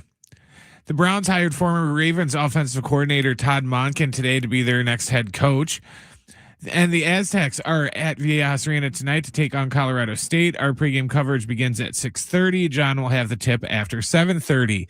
Right now, there are young people across the world facing a tough choice: continue their dream of education or drop out to help their family put food on the table. You can help change the future in a single moment. See how far your support can go at unbound.org. All right. After a conversation with Darnay Tripp, we're giving away some Aztec basketball tickets for next week. There's two things I need to get to with Darnay from NBC7 before we get into it. First of all, he wants to know, I'm speaking for him and he's on with me right now. He wants to know why I haven't had him on the show since Jim left. Now, here's the thing. In my defense, and Brent can back me up, I've been sick. I've been traveling. I've had all these 2-hour shows. And I've kind of been waiting for me to have a show, like a co-host, before having you back on. So that's the first thing that I wanted to say. Secondly, what I wanted to say is how enjoyable has it been to be in a group chat making fun of Jim and watching Jim deal with the Northeast weather that we've been able to do over the last couple of months. And thanks for joining. Agree with the second part. Don't buy the first part. Dude, how's that for an answer? I've had like no guests on. Now I had Annie in studio. I'm not trying to bother you for just no reason. I didn't get an invite in the studio, but that's cool. I get it. We're neighbors. So it's not like it's a long ways for me to go. But see, I think that's just because I was giving you a hard time. See, I even think today's invite was a little disingenuous. Like if I wasn't, giving you a hard time in the group chat, I don't think you would have reached out this morning. That's probably true. See, you should be careful what you wish for, Darnay, because now you just opened the floodgates, and now he's going to bug you every week. I've had you on every month for years. I figured I'll give you a few weeks off. I have no co-host. Well, I wasn't sure if you had me on or if Jim had me on once things went silent after he left. No, Jim doesn't know how to do anything. I took care of everything with the show, and that remains the case even without Jim. Anyway, I wanted to have you on because you've been a Tory the last couple of days. I want to start there. Mm-hmm. So you talked to Xander Schauffele, the Aztec. I know there's 3 Aztecs in the event. JJ Spawn as well is in there. How's Xander doing? Because he's got a newborn at home. Obviously, just a couple of years removed from that ridiculous season on the tour with a couple of majors. How's he doing heading into 2026? Yeah, I got to think the lead up to this year feels quite different from previous seasons for him. Having a 5-month-old, we know how big of a life change that can be. So a different type of off season for him. And, he doesn't usually start. He's usually got a tournament or 2 under his belt before he gets to Torrey, and he's starting at Torrey. We know how demanding of a test it can be. And his results here have gotten better through the years, but it's not a place that he's, traditionally played great. So it'll be interesting to see how he does. And I think he's really motivated coming off of 2025 because I think he felt like he was in the top of the world and everything was going well in 2024. He finally broke through, won a major, then won another one. And, had this kind of crowning year that we were waiting for him to have. And then he kind of blinked and it's a year later, you're struggling, you're not playing to the degree, to the level that you would expect. He dealt with an injury that caused him to miss his tournament last year. And so I think it's been an amazing time of life for him. And I think he really enjoyed, during the off season, get a chance to spend some time with Victor and at home with Maya. But I think now, really motivated to kind of show the golfer that he knows he is and can be after a year where that didn't show up week to week the way he probably expected it to. Darnay Tripp, NBC7 with us right now in San Diego Sports 760. Have you followed, I don't know if I saw this in the UT or where I saw this, the idea, and you're going to know more than I do, I think, this idea that the PGA schedule is going to be changing potentially moving forward. There could be fewer events. Therefore, that could jeopardize some of these events, even potentially an event like the PGA event at Torrey Pines. I know the Farmers Insurance deal, I think, is up at the end of this year, but there's no veracity to that, right? We should expect this event to continue moving forward, right? I think, Xander's, he seemed confident that there will be a place for Torrey Pines, and you consider the history, the beauty of the venue, talking to people kind of behind the scenes. I think there's also that confidence that they'll be able to work something out. I just think there's so many balls in the air right now. And one of the reports that came out last year, kind of early on, in terms of this topic and bring it to light and what the possibilities might be.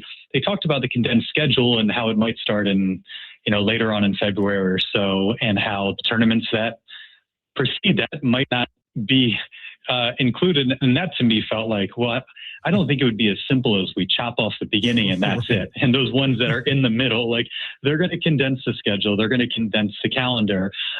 But look, the days of everybody loading into a bus to go from one tournament to the other on the West Coast swing are over. Like It's easy to get across the country. It's easy to get to San Diego. Obviously, you can place it anywhere, literally anywhere in the calendar, and you're probably going to get good weather and a beautiful venue. So it's got that going for it. It's got the history. Tiger Woods is on the committee that's making these decisions, and we know how much love Tiger Woods has for this and how influential he's been in making this such an iconic venue. And so I think Torrey Pines, there's reason to be optimistic about its place, and it'll be interesting to see where it fits in the calendar. But I think there's probably a number of events around the country having these types of conversations, just because there is the uncertainty. If they go down from close to 40 events to around 25, there's going to be some tough conversations, and hopefully one of those isn't about Torrey Pines, because I think we all agree this is a venue, a tournament with history that should always be part of the PGA Tour. Yeah, I mean, it's almost like embarrassing to have the conversation. It's hosted 2 U.S. Opens. The question should be like, US Opens. The question should be like, when are you going to host another U.S. Open? Yet you look at the U.S. Open schedule, and it's almost impossible, right? And I think that's a really interesting conversation. And I think the question is, when will it host a PGA Championship?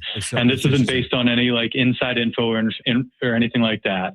But U.S. Open, like you said, they have planned years in advance. They've narrowed their field of venues, and Torrey Pines is on the outside at this point. But I think, I wouldn't be surprised if the PGA Championship then swooped in. Knowing the history, one of the greatest, major weekends of all time, and another really entertaining finish when Jon Rahm won in 2021. And the PGA hasn't had a ton of true West Coast venues for the PGA Championship, so that's something that I've been curious about for a little while, and I wouldn't be surprised if you started hearing something along those lines at some point, because they're a little bit more open in terms of their calendar than the U.S. Open is. Yeah, that'll be interesting. That's a really, really good point and good insight. Darnay Tripp is with us right now from NBC7. I'm curious to get your thoughts just where we are with the Padres 2 weeks out from pitchers and catchers. Essentially, we're getting this news on Yu Darvish. Has he retired or not?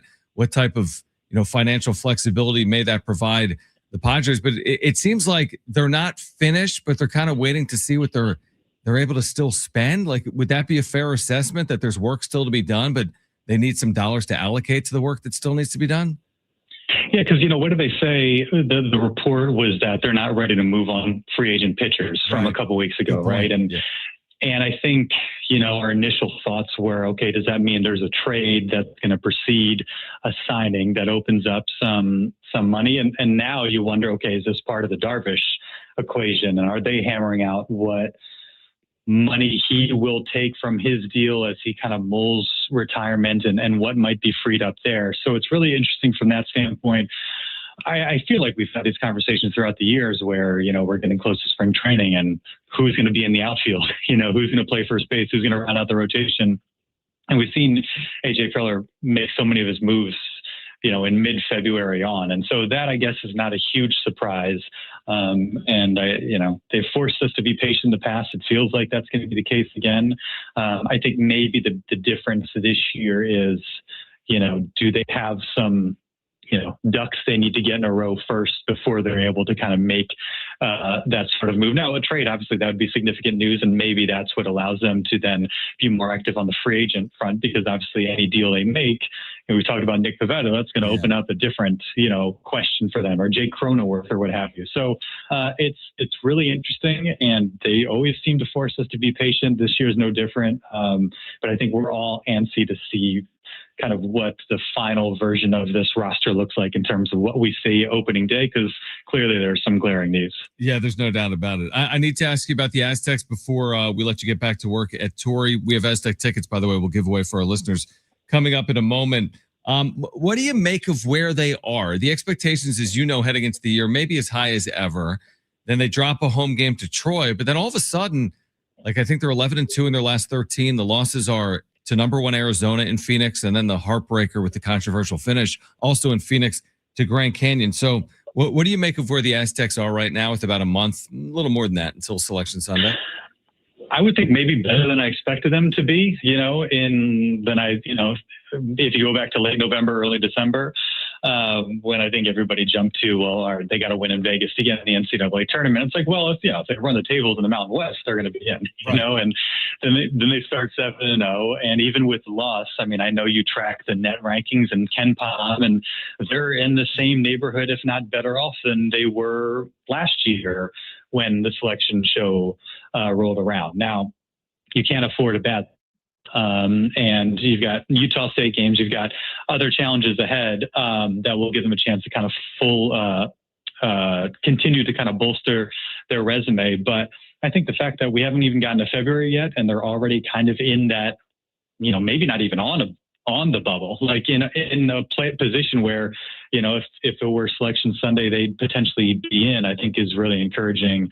You've seen the star players play like star players, and this team that has so much depth kind of figure out how to employ that depth and just a more consistent kind of performance game in, game out, which has been really encouraging. But as we know, a bad week can change a lot. So I think you got to feel good about where they're at given the non-conference, but know that there's going to be some traps along the way. Before you go, is there anything you want to say to Jim? Because he's listening. He sent out some meme during this conversation. So is there anything you'd like to tell Jim? Yeah, it's kind of chilly today. Oh my gosh. Right. What is it here? 66?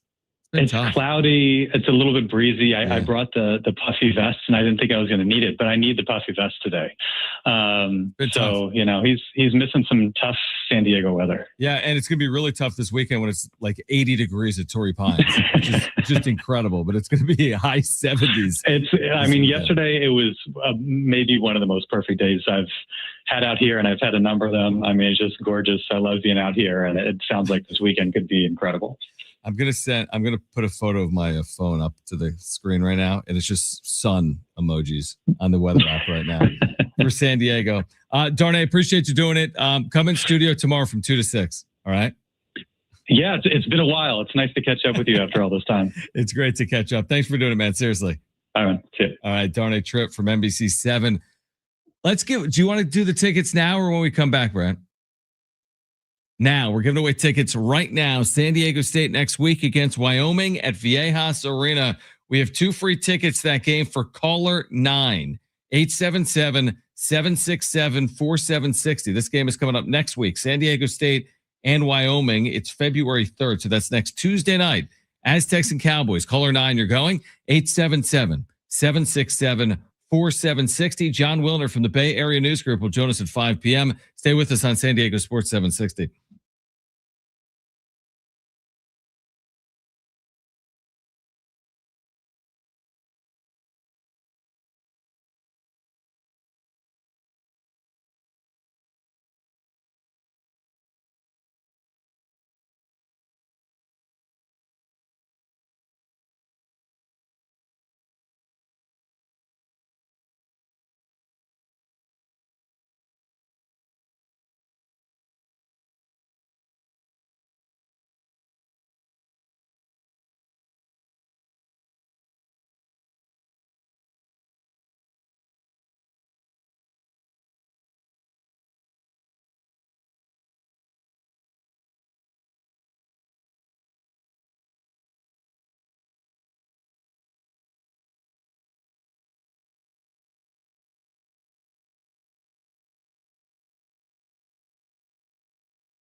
All right, the wrap coming up at 4 p.m. John Wilner, Bay Area News Group, will join us at 5 p.m.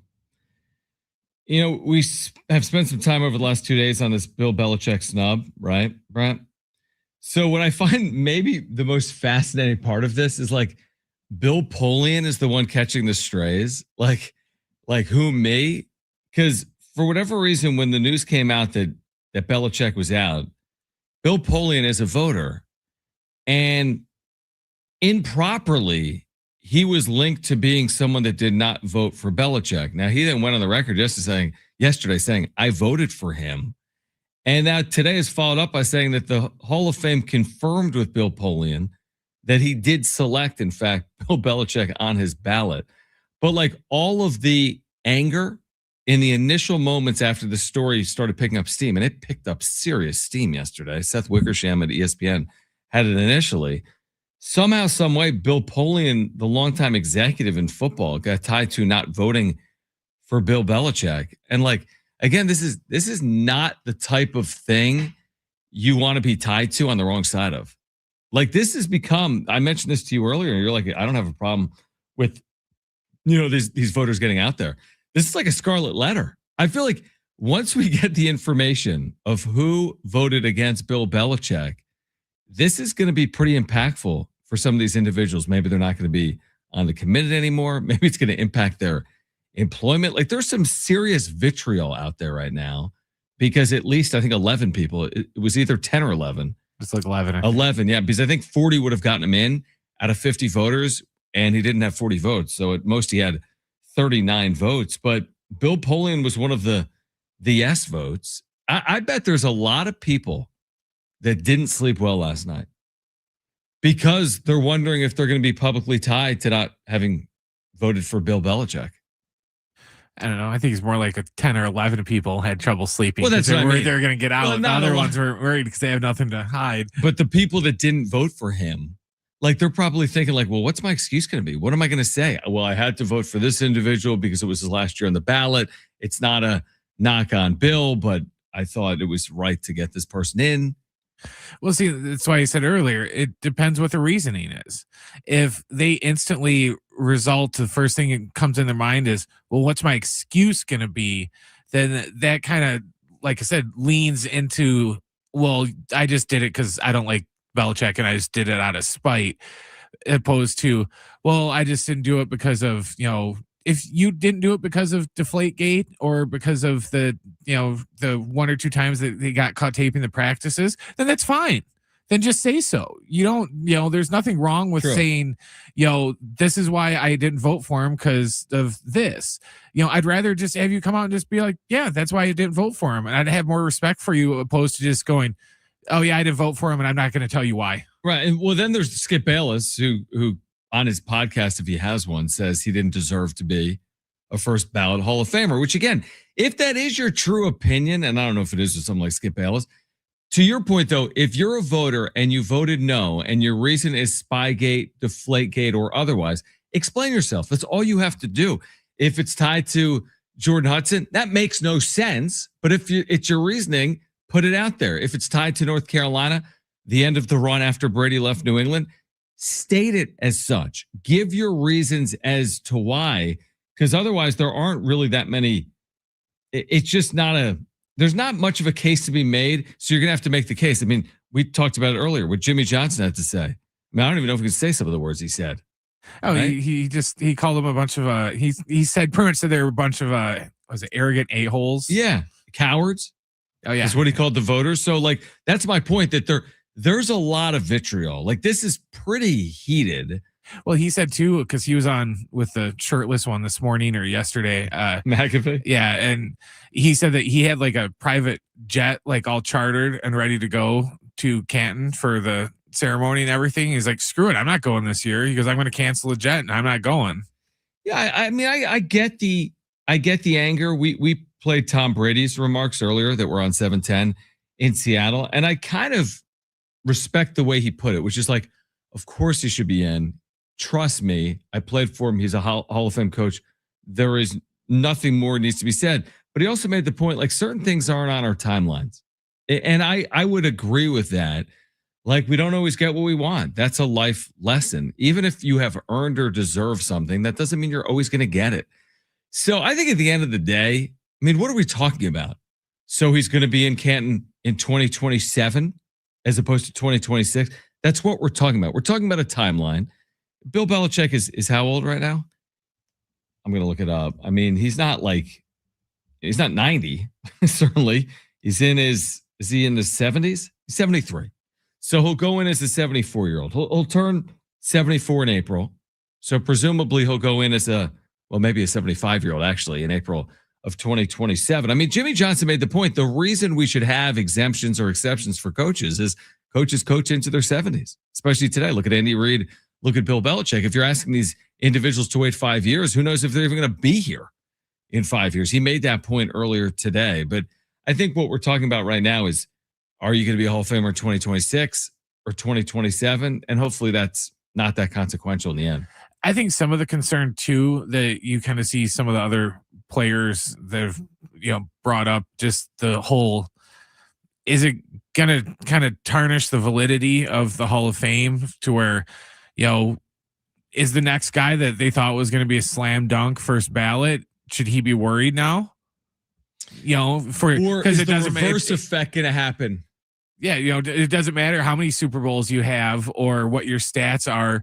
You should just be worried because, if there's 10 guys out there that just have a grudge and don't like you, then you're not going to get in. And then it's going to kind of taint it because instead of getting in based on ballot or you're valid, you're just going to get in because people liked you. Yeah, it'll be interesting to see what happens as a result of this. Is there an overcorrection? Come next year or not, based on what happened here with Bill Belichick? We'll get to the wrap. And like when Brady's up, are they going to hold Brady to these same standards? I don't think they will either. No, they won't. I don't think so, although he is tied directly again to Deflategate.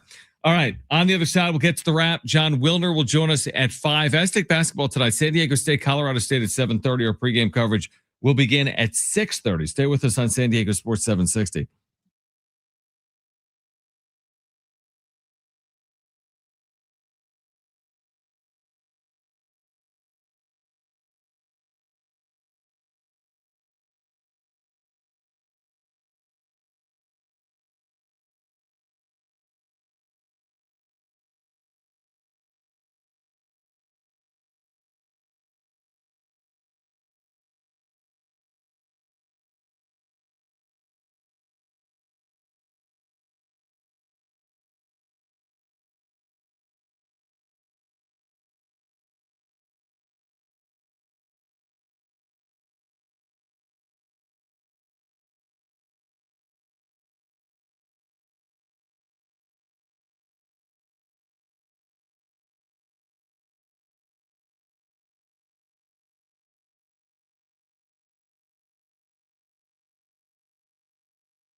This report is sponsored by Taco Bell.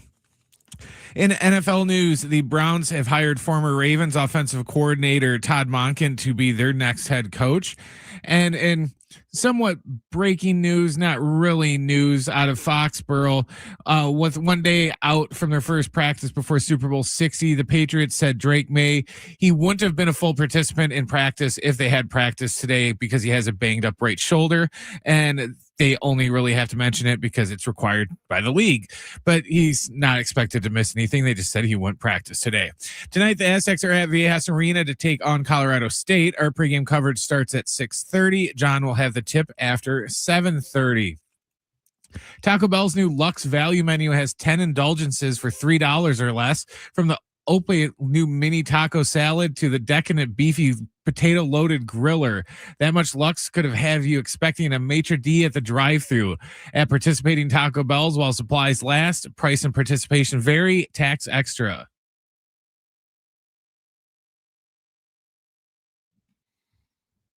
All right, hour 3, San Diego Sports 760, John Wilner, Bay Area News Group. Busy week for the Pac-12. They're meeting in the Bay Area. And we'll have a new Pac-12 come this summer. It'll include San Diego State. They've got some questions that need to be answered. So we'll get the latest from John Wilner coming up at 5 p.m. If you missed our conversation with our bracketologist of the day, Patrick Stevens, you'll hear that at 5:30. So we're with you again until 6 p.m. Aztec basketball at 7:30. Pregame coverage will begin at 6:30. And I haven't told Brent as of yet, but we're going to hear from Charles Barkley on LeBron James. Where will he play next season? We'll hear from Charles Barkley coming up later in the hour. But right now, let's get to this. It's time for the wrap. Presented by Sombrero Mexican Food. Check out their website at sombreromex.com. Will you remember LeBron James more as a Laker or a Cavalier? To me, and I need to hear from you as well, Brent, to me, it's not close. And it's a Cavalier. I mean, it's not even remotely close, because the Cleveland Cavaliers are historically like an also-ran franchise. And the whole saga from the chosen one to Miami, where everyone's burning jerseys, to him coming back and ultimately winning a championship, to me, there's LeBron James' story. That's the story. The Lakers piece, listen, I mean, his numbers in LA, I'm sure, are going to go down as terrific numbers. And he's got a ring. I get it. It was in Orlando. But he's been a great player his whole career. But no, it's way more impactful part of his story is the Cleveland part of the story than LA. What do you think? It's Cleveland, because I always, I think of him on the side of that, building in Cleveland. Remember they had to take it down, but forever. So that image is always stuck in my head. And like chosen one or whatever? Yeah. And just the fact that, he was from Cleveland. Honestly, I think I would picture him or remember him more even as a Miami Heat guy than I would as a Laker. If I was ranking the 3 teams, I'd go Cavs, Heat, Lakers. Because, with the Heat, he had the whole, it was annoying, but it was still memorable. The whole, not 1, not 2, not 3. They were going to win all those championships and everything else. 4 years. And just, him pairing with D Wade and Bosh just sticks out, opposed to, they won the one title with the Lakers during the, pandemic and everything. But it's one of those things where what's he really known for, as a Laker? Pretty much forcing them to draft his son with their 2nd round pick and forcing multiple coaches out of town. And so, I would think of him as a Laker last, honestly. I mean, even to further that conversation, like in the list of Laker greats, what number is he cracking? Like, is he top 10 most revered Lakers in the history of the franchise? He's certainly not top 5. I know that. And I would defer to Lakers fans. I'd defer to someone like Alan Sleewa that covers the Lakers. That would put it in better perspective. But I mean, to me, at best, he's probably in that like 10 range of most iconic Lakers in the history of the franchise. Yeah, would be my guess. Because I always remember Hartman used to always say that to real Laker fans, LeBron is not a Laker and he never will be a Laker. So I think to true Laker fans, they're going to put guys like Elgin Baylor and stuff George like that Mikan, over I mean, him. And yeah, no, 100. I mean, obviously Jerry West, Magic Johnson, Kobe Bryant. I mean, James Worthy. Yeah, there's a lot of names that are going to stand the test of time. Yep, no doubt. Next question. Are you excited for Padres Fan Fest on Saturday? It's Saturday. This makes me miss Jim because Jim would love going and just like recording all the interviews, and then we'd put it on. I don't know if he'd love going or not, but we'd have all these interviews and the sound. And Mike Schilt would talk. Mike Schilt last year, I want to say, Jim was there. Mike Schilt mentioned basically all 25 players on his roster and gave a sentence or two on everyone. The question was like, hey, Mike, how was your offseason? It's funny you say that. Crony had a great offseason. I met with him in Chicago, and he's really moving well to his left right now. And then he just went through the entire list. So I'm going to be in Logan, Utah. San Diego State's playing. Brent's going to be here because the Aztecs are playing against Utah State on Saturday morning. That'll trickle into the afternoon. But it's always a sign of the start of the season. I think the weather's going to be great this weekend in San Diego. So I think a lot of Padres fans are looking forward to it. And they've got autograph sessions, which I think are sold out. And you have to have tickets that were available. They may still be. It's free, but it's at Padres.com. But it's been a good event over the years. I've been once or twice over the years, but not going to make it out this weekend. Will you make it out there, Brent? No, because you're going to be here. Yeah, I'd say, what time is it? 10 to 4. Might be able to make it for a couple hours if you really wanted to. No, because what time is you're not going to leave here till you. We'd be done by about 1 o'clock. We'll be done by 2. Maybe. I mean, in theory, if you wanted to, free event, you could probably do it. If you wanted to. Maybe. Let's see. As long as I don't even want to jinx it. We'll go into quadruple overtime or something. 70470, start your message with the word team. Are you going to FanFest? Are you looking forward to it this weekend? 70470, you can start your message with the word team. Next question. Would you like to see LeBron play for the Cavs next season? We'll hear from Charles Barkley on this. I'm definitely not opposed to it. It's a good storyline for a final season, a third time playing for the Cavaliers. Now, yeah, I mean, why not? Honestly, I mean, the Cavs have been one of the better teams in the East the last couple of years. Could he get it done in Cleveland to ride off into the sunset? Because does he have a better chance of winning a title next year in Cleveland or in LA? Probably Cleveland because it's in the East. Like, are you really winning the West with OKC, Minnesota, Denver, San Antonio? Like, it's hard. Maybe they will.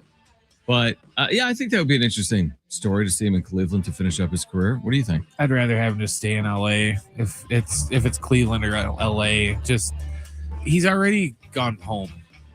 Right. There's the whole saying you can't go home again. Well, he already did it. And, I don't need to see him do it again because it's not going to be that significant, because it would be one thing if, he left and then he never went back. And then if this was the time he was going to go back, it would be a big deal. But like I said, he's already done this. We've seen this movie before. I don't need to see it again. Yeah, we've seen the movie. I'd rather honestly have him go to another one of those, just another team, not the Cavs or the Lakers.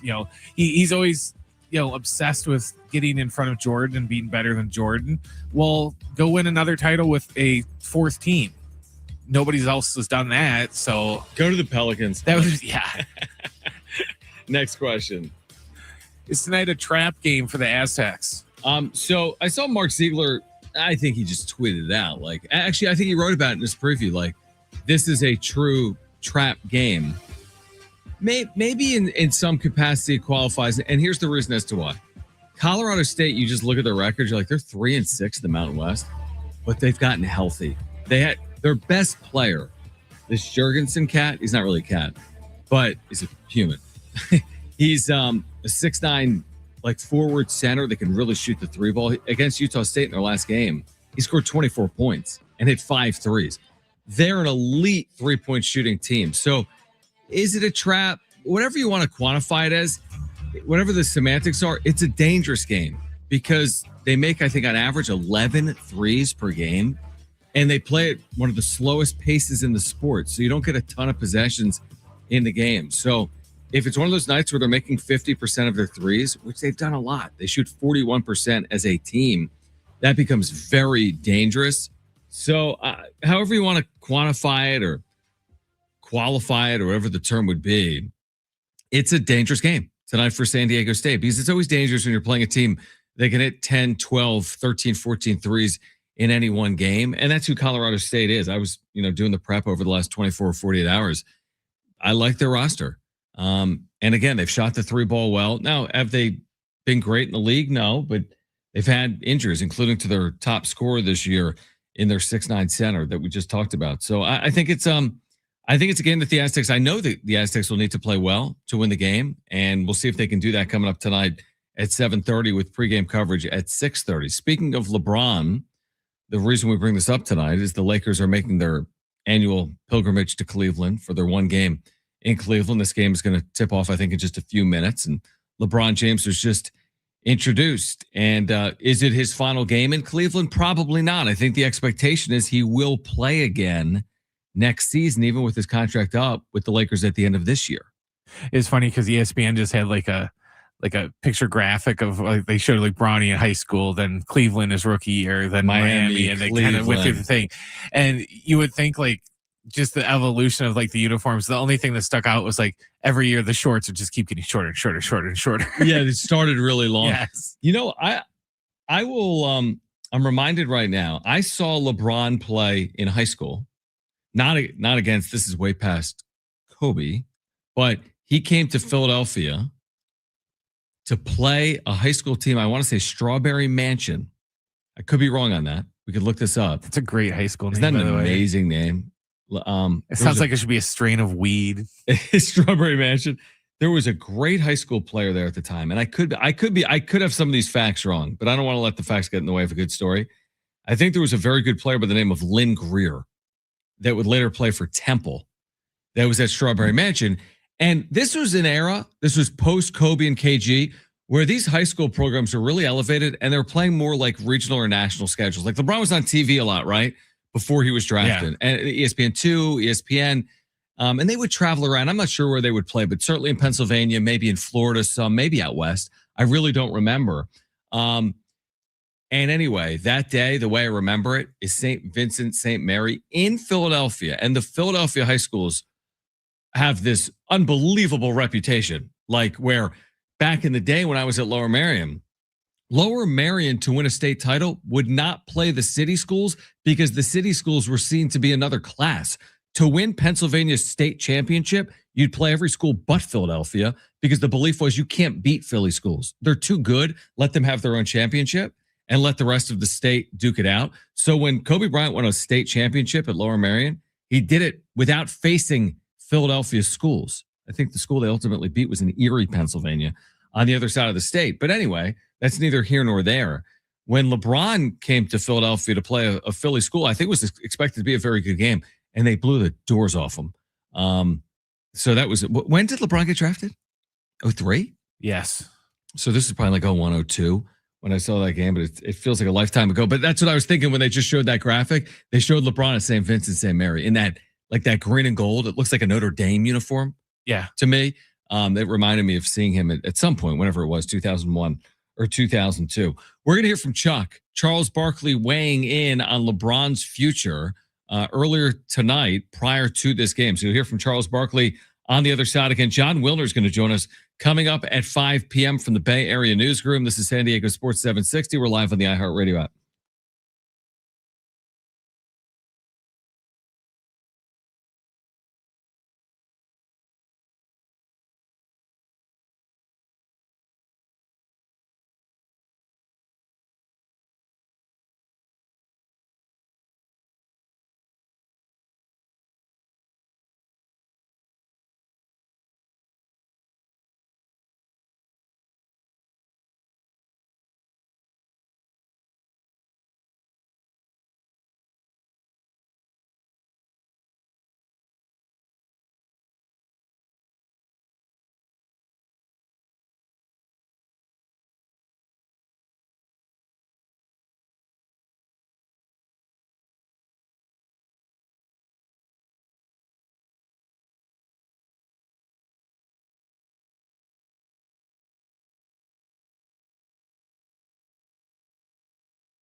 All right, back with you here, San Diego Sports 760. We all remember that one teacher who made a difference, who believed in us, challenged us, or just made learning fun. Now's your chance to say thank you in a big way with iHeartRadio's Thank a Teacher, powered by Donors Choose.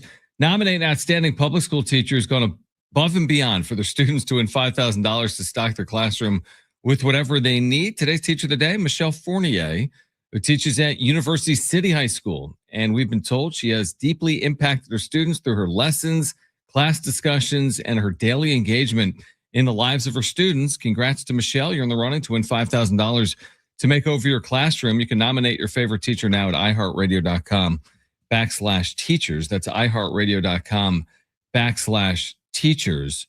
All right, so they're doing Inside the NBA on ESPN, which has caught flack, by the way. We talked about this in the offseason.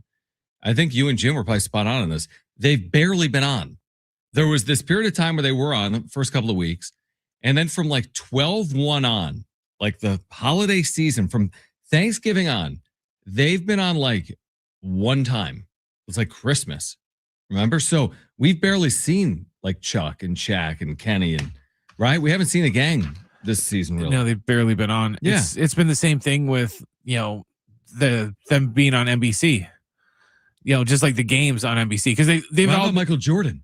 Well, they've all been on Peacock still. Yeah. But they made it sound like, every week we're gonna have a primetime game, or at least like every month we'll have a primetime game on, big NBC. But it's been on Peacock, you're saying. It's been well, what about Peacock. the whole we've come to terms with Michael Jordan on special assignment?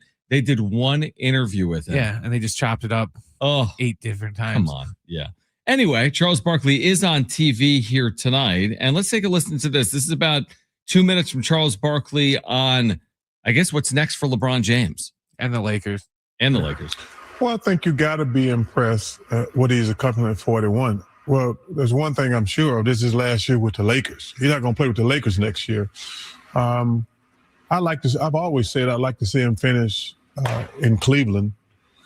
I'm not opposed to him getting traded to Cleveland this year, to be honest with you, because the Eastern Conference is up for grabs. I think so is the West. The West is not up for grabs. They can't grab it. It might be up for grabs, but the Lakers can't grab it. I'd love to see him finish his career in Cleveland, because I've been on the record. I thought he should have never left Cleveland. But this is his last year with the Lakers. The Lakers pretty much this is it. So depending on what happens, what if they win a championship? I tell you what. Would this be his last year? No, man, let me tell you something. The Lakers are not going to win the championship, and you know that too. Well, I've seen aged superstars not play well. Oh, yeah. I'm sorry. I didn't mean to pause. Listen, enough about Shaq. I mean, Lisa, this aging superstar is playing great. And if they win, they have Chuck. They're in the fifth seed. They have a shot. They're only 2 games out of being a home quarterback and take a three seed. Are you kidding me? Like, they could win the West. Jokic is still hurt. Are you sure you want to say this? Yes, please do. Let's put our paychecks up against this. I'll give you the Lakers, and I'll take care of the Oh no, that's not. Okay. That's what I thought. You get the field, and I get the Lakers. I'll take anybody. I'll take a team in the West. What kind of bet I'll take a team in the West. You take the Lakers. I bet the and Lakers, whoever goes further in the playoffs. Yeah. Okay, what team are you taking? OKC. Well, you're taking the champs. So give me I'll give you anyone other than OKC. Denver Nuggets. Okay, Denver Nuggets. I'll say the Los Angeles Lakers and the Denver Nuggets. I'll take that bet. Okay, we'll take that bet. Our salaries. And the bet is our whoever goes further in the playoffs. Whoever goes further in the playoffs. We're going to bet our salaries? You know what? I'm not playing, so I'm not betting on somebody I'm not playing. I got your back. Well, and listen, how about this? I'll let you sign with the team. Listen, LeBron, number one, I think he's earned the right for a farewell tour, but it's clear this is his last year with the Lakers. They're going to move on, and I think that's the right thing to do. At some point, you got to turn the team over to Luka and Austin, and that's the only way you can start, because you can't be paying him $50 million a year to be the third best player on a team. All right, so that was actually pretty comical in general. But Chuck is under the belief, or would like to see him go back to Cleveland. I do think once we get to the offseason, this will be a really big story. even at 41. Like, again, is LeBron James now a missing piece for a team to get over the hump? No, there's no way. There's just no way it can be seen like that. But still, wherever he lands, it's still LeBron James' final run, last dance. Can he do it one more time? I mean, it's going to be a pretty fascinating story to watch unfold. And it was interesting how Barkley, I mean, so he's done with LA. Like, this is going to be the end of his time, apparently, with the Lakers. I mean, where else could you even go other than Cleveland if you're LeBron? I mean, you just hired gun and you do go to the best possible situation. Maybe you get that last ring potentially in the best spot. Okay, that's intriguing. But I mean, Cleveland probably makes sense too, since he's already been there twice, you know? So I'm curious on it. By the way, Luka Doncic in this game between the Cavs and the Lakers just hobbled off the floor. 4 minutes in, I don't know what happened, but Luka Doncic just hobbled off the floor. I mean, I thought, you know, the NBA on TNT crew or whatever they are now, inside the NBA crew made an interesting point, which is like, maybe the Lakers with Luka and LeBron, you put the thing together in the postseason and they do, you know, get out of the West. I mean, it seems a little far-fetched when you have OKC, the defending champs, you've got the San Antonios and Denvers, but is it that far-fetched to, and the Lakers are 28-17. It's not like they're having some awful season. Could they get out of the West this year? If they have to stay healthy, though. Yeah, it's like Luka just limped off the court, and you know, LeBron, he misses time quite a bit now with, you know, injuries and stuff like that, just because of his age and everything, and you know, they'll rest him for the playoffs and stuff like so. I don't know. The one thing I think Chuck nailed was LeBron's not going to retire without doing the farewell tour. His ego's too big. He's going to want to go to all the other cities in the league and, you know, get his standing O and his little gifts and stuff. Just like, you know, who was the last player that did that in the NFL where they gave him all those? I don't know. I mean, Kobe had the farewell tour. Yeah. Well, there's another one more recently than that they did a farewell tour because like every town they gave him like some special gift and stuff like that. And I'm fine with that, honestly. I mean, he's earned it. I mean, like we said earlier, like how long has this guy been in the NBA? I mean, 2003 is a true lifetime ago. It's a true lifetime ago.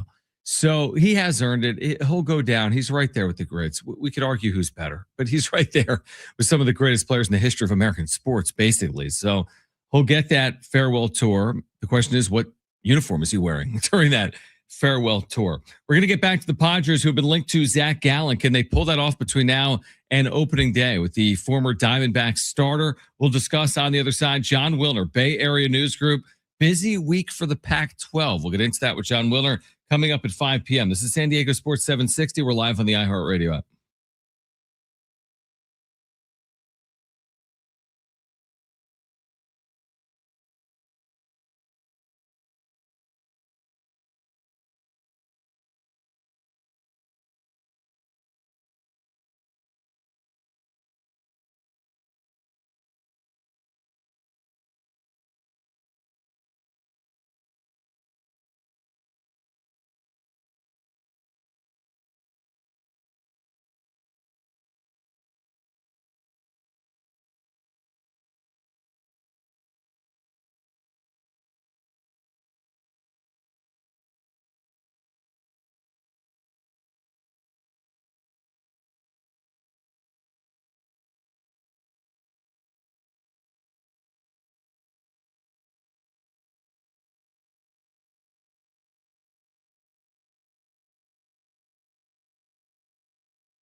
This report is sponsored by AutoZone.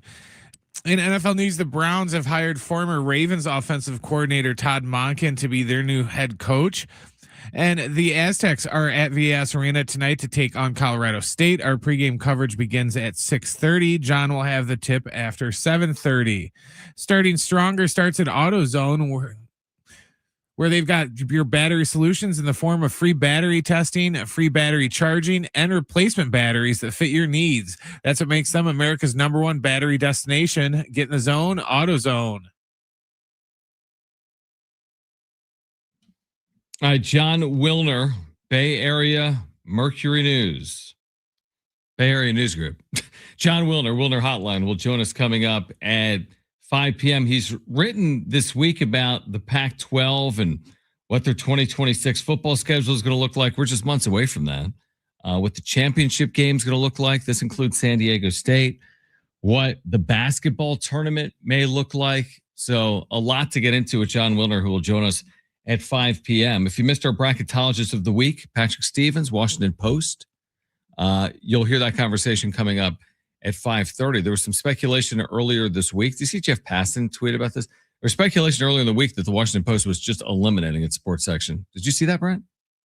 Yeah, I mean, it hasn't happened as of yet, but I guess initially it was they weren't going to send anyone like to the Olympics, but now they are. And they weren't going to send anyone to spring training. I saw that. Yeah, they weren't going to send writers on the road with Washington-based teams like Commanders, Nationals. I was like, oh, that's interesting. I don't know if they've walked that back or not. Anyway, Patrick Stevens is still with the Washington Post. If you missed our conversation, you'll hear that coming up at 5:30. We spent some time earlier in the show talking about Zac Gallen, who Jon Heyman linked to the Padres earlier today. Now, he also linked 4 or 5 other teams. So to be completely frank and fair, he wasn't saying it's like the Padres to lose when it comes to the Zac Gallen sweepstakes. Gallen's a free agent. He's represented by Scott Boras. There's reasons to believe that this wouldn't happen. I think the words he used were that the Padres have checked in on Gallen. So let's look at it 2 ways. One way, what would this mean for the Padres to land a pitcher like Gallen? It would be a huge win. But John, he didn't have a good year. I don't care. He's had a good career and he's only 30. And even though he didn't have a good year, he still performed better than league average. It wasn't even that close. He had a 1.1 WAR. He made 33 starts and threw 192 innings. He's checking so many boxes for you. You need to find innings in your rotation. Why? Even with Michael King and Joe Musgrove? Because they're both coming off injury. You need that true workhorse. I think Nick Pivetta was that guy last year. You need another. And this is a frontline guy. Now, he's represented by Scott Boras. That makes it tough. The only reason you would consider something like this, and we haven't spent a lot of time on him, is A, according to Jon Heyman, the Padres have checked in, and B, Yu Darvish. Darvish money will come off the books, according to Kevin Acee. Now, we don't know when and exactly how much, but let's, for the sake of argument, say that they get $10 million of salary relief this year for that Darvish deal. He's owed 15 this year. Let's say they get 10. I think that's reasonable. So can you take that 10 and put more on top of it and land Zac Gallen? Like, they might have already had a few $1 million to work with. I think they do. Their roster's not complete. So let's say they're working with 10. And let's say they add 10. Does that get a pitcher like Gallen? Now, probably not, is the answer. You're represented by Boras. Your career numbers are really good. He's rumored to have wanted a very long deal. This may ultimately be a prove it deal where you can opt out after a year, but you're technically on a 3 or 4 year deal. Nobody has mastered that contract more than the Padres legal team. Like, they got lawyers in there that can work that thing up in 12 hours. It's a 4-year deal, but it's a series of 1-year deals and mutual opt-outs and buyouts. So listen, maybe it entails a lot of money up front. Like, hey, in 2026, you're getting paid, but you can get out after 26 or 27. Maybe that works for both sides, honestly. But I heard what Jon Heyman said.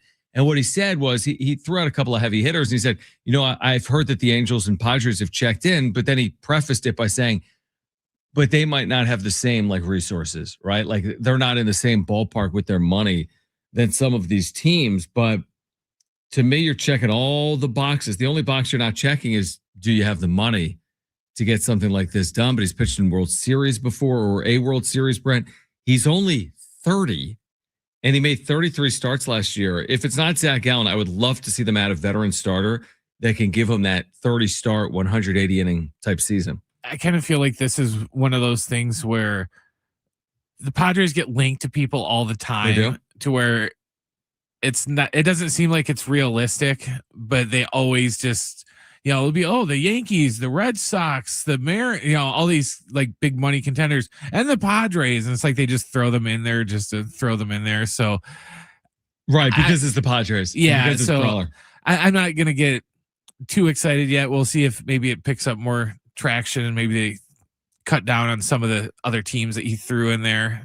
Yeah. I mean, again, we could have played the audio, but we're not playing the audio. But trust me when I tell you that it's not like what he was saying is like, let me tell you about the Padres and Gallen. It was more like he was qualifying it. He just threw them in.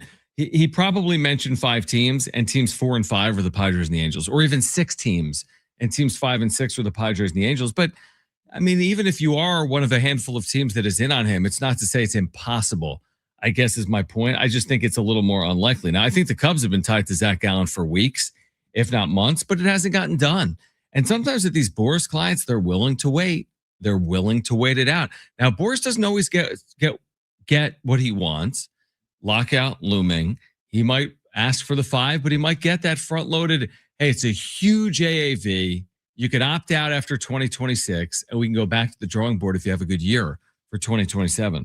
Well, the thing with Boras is we know when he gets kind of desperate, because that's when all of a sudden he'll start throwing all the stories out into the media, and you can because he won't take less money for anybody, but he'll start to he'll just lower his prices for them, and he'll pull out the classic Boras card of, oh, well, this is obviously collusion because I demanded this amount of money for my client and they said, no, throw me another offer. And they did instantly cave to my demands. So this is collusion, and Major League Baseball is out, against the players, and they won't sign them to money. And he tends to do that a lot when he doesn't get his way. He will. And listen, am I put off by the fact that Gallen's representation is the Boras Corporation? Yeah. I mean, when you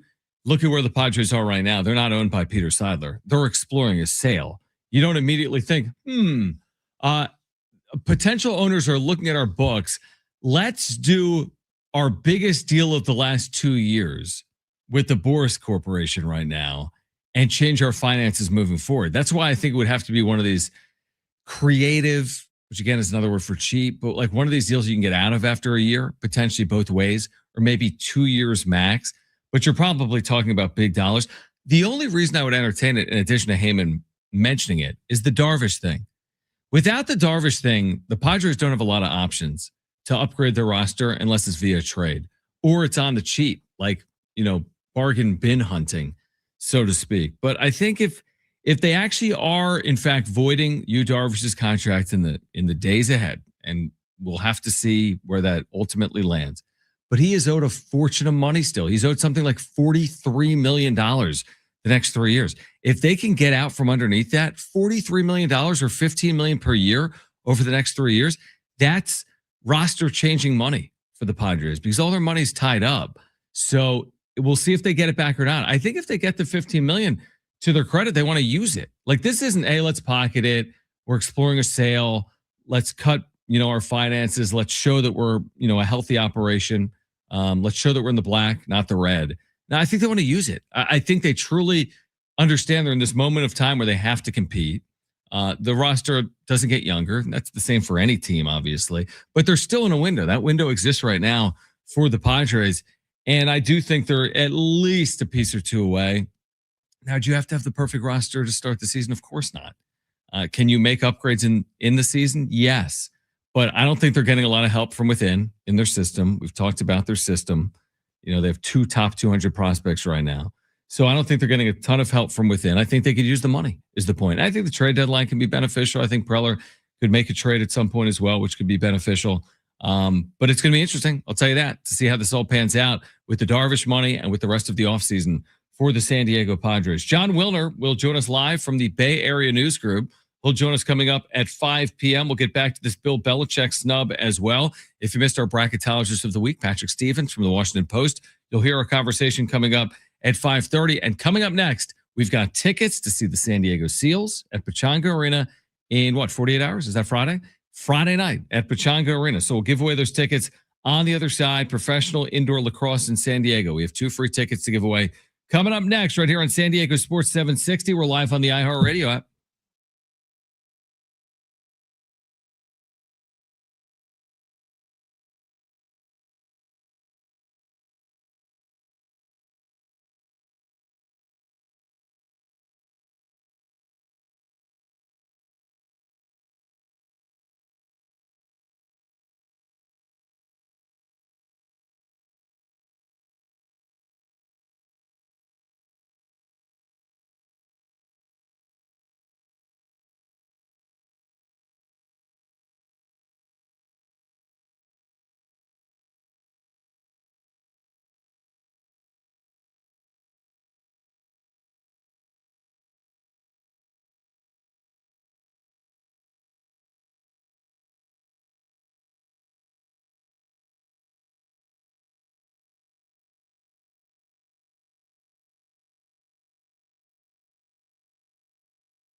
All right, back with you, San Diego Sports 760. John Wilner, Bay Area News Group, Wilner Hotline on the Pac-12. He will join us coming up in about 13 minutes live here on San Diego Sports 760. Bracketologist of the week, Patrick Stevens. If you missed that, you'll hear it at 5:30. Aztecs basketball coming up tonight at 7:30. Pregame coverage with Ben Fletcher from inside Viejas Arena will begin at 6:30. And we have San Diego Seals tickets to give away. We're going to do that in the next 10 minutes. Seals are playing Friday night. It's Heroes Night, January 30th, Pechanga Arena in the Midway District. For tickets and information, you can visit sealslax.com. That is sealslax.com.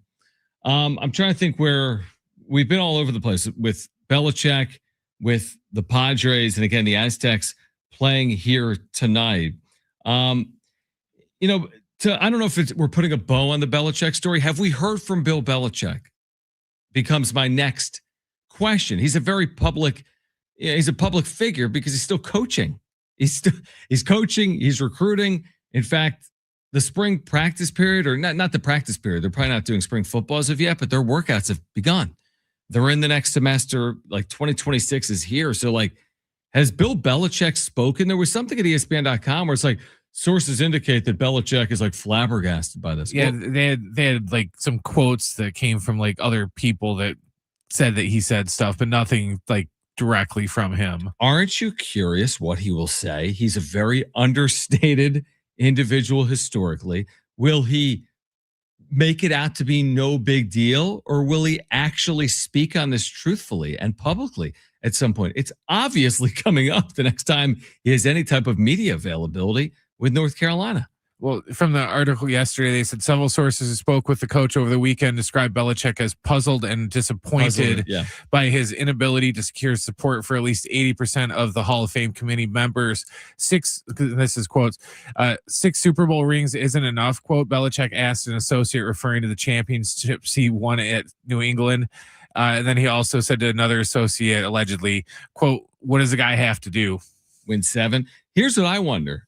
When you put it like that, reading from the ESPN article, did Bill Belichick himself do any type of outreach to help secure this nomination?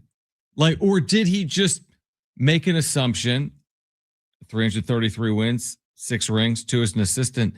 I don't have to do it. The work speaks for itself. Why am I going to take the time to reach out to this committee individually and make my case? I would guess that someone like Bill Belichick, he wouldn't be making the case for himself. Maybe he would have some associates making his case, but why would you even need to make a case is probably what you're thinking if you live in his shoes, would be my guess. Yeah, it would just kind of seem almost cringy in a way if, hey, it's Bill. Hey, it's Bill. Don't know if you know this, but the Hall of Fame voting things in a couple of weeks. I just wanted to let you know that in case you forgot, I won 6 Super Bowls and I'm second all time. And it's just like, I feel like anybody that he would have called it would be like, yeah, Bill, everybody already knows that, but thanks for the update.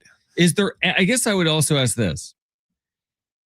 What would have changed this? Do we believe, because again, you have human voters and there's the human element, and he's taken on a lot of bad PR over the last year. If he remained in the NFL for another year, now he wouldn't be up for a year.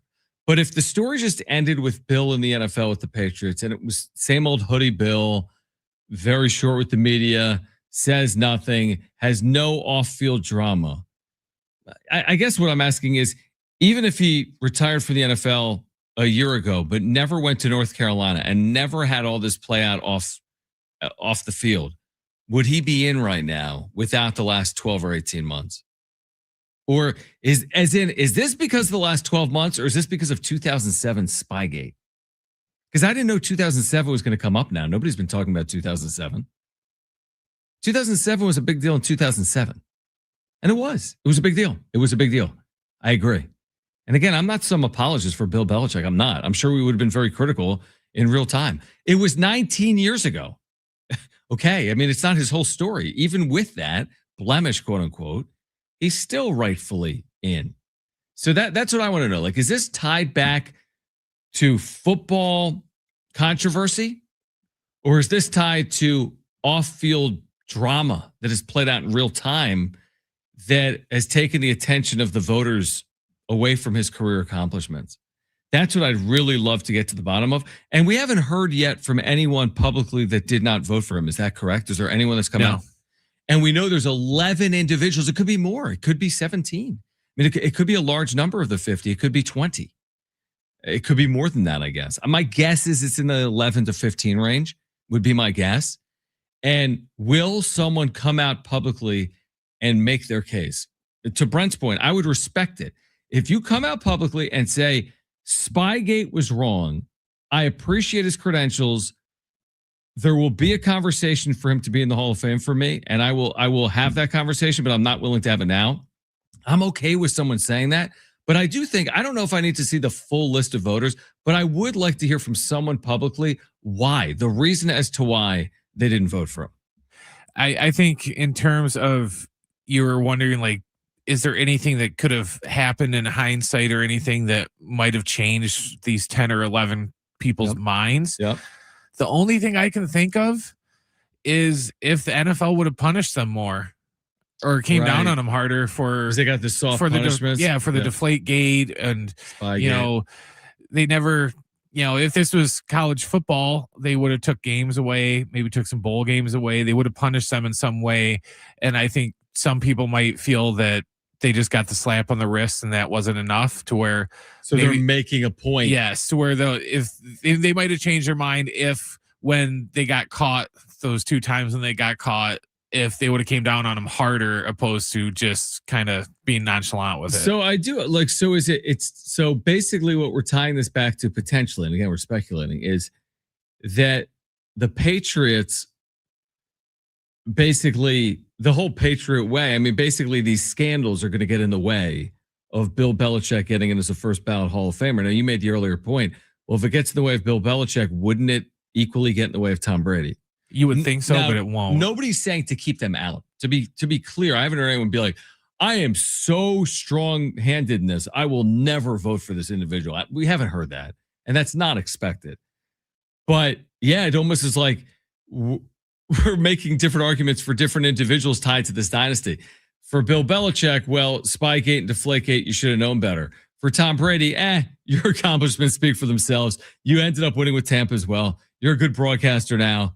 Like, it's fine. I feel like when Brady, his turn comes around, their excuse will be kind of like, oh, well, Belichick, he was the general, he's the one that gives the orders. You were just, the grunt. You just did what he told you to do, and you were just following orders. One of those things to where they'll kind of clear him of everything except for maybe Deflategate. This has opened the door, though, for the possibility that if this is the reason why Belichick was kept out on his first ballot, could it keep out potentially Tom Brady? But how about this? We don't even know if Robert Kraft is in. Why would Robert Kraft escape the ridicule of those scandals as the owner? And we don't know if he's been voted in or not, but he is also eligible on this ballot. But we're not certain right now if he's received the eligible votes or not. This, by the way, was leaked. We're not supposed to know that Belichick is not in until they announce who is in. This was a leaked story, as in we're not supposed to know this until it's made official and has not yet been publicly made official by the NFL Hall of Fame. All right, John Wilner, Bay Area News Group, a busy week for the Pac-12, and John Wilner wrote about it, about the 2026 football schedule, about the league's championship game, about the completion of their TV deal. Is there still another package out there? About the basketball tournament for next year as well, with the new Pac-12 fully forming come July 1st of 2026. So John Wilner on the other side. Call right now, though, if you want those San Diego Seals tickets. Caller 3 to 877-767-4760 has 2 free tickets to see the Seals Friday night at Pechanga Arena. Tickets at sealslax.com. Caller 3, you have 2 free tickets at 877-767-4760. John Wilner joins us live next on San Diego Sports 760.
This report is sponsored by Allstate.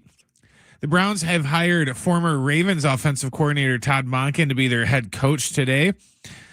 And the Aztecs are down at VS Arena tonight to take on Colorado State. Our pregame coverage begins at 6:30. John will have the tip after 7:30. Wish you could save on home insurance? With Allstate, you could easily save and get quality protection. Yep, it's a win-win. So what are you waiting for? Check Allstate first for a quote today. You're in good hands with Allstate.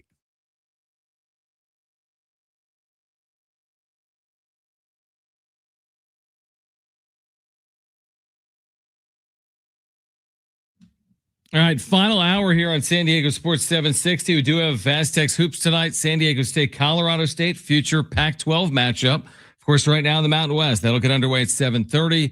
Pregame coverage at 6:30. And speaking of the new Pac-12, John Wilner does a great job covering college athletics. Wilner Hotline, Bay Area News Group. He's been writing about the future direction of the new Pac-12. I know it's a busy week right now for the league. So first of all, John, we appreciate you joining us. And secondly, what's our, I guess, timeline here on a conference football schedule for 2026? Because what are they weighing right now that still needs to be determined? And thanks again for joining. Sure thing. Thanks for having me. Yeah.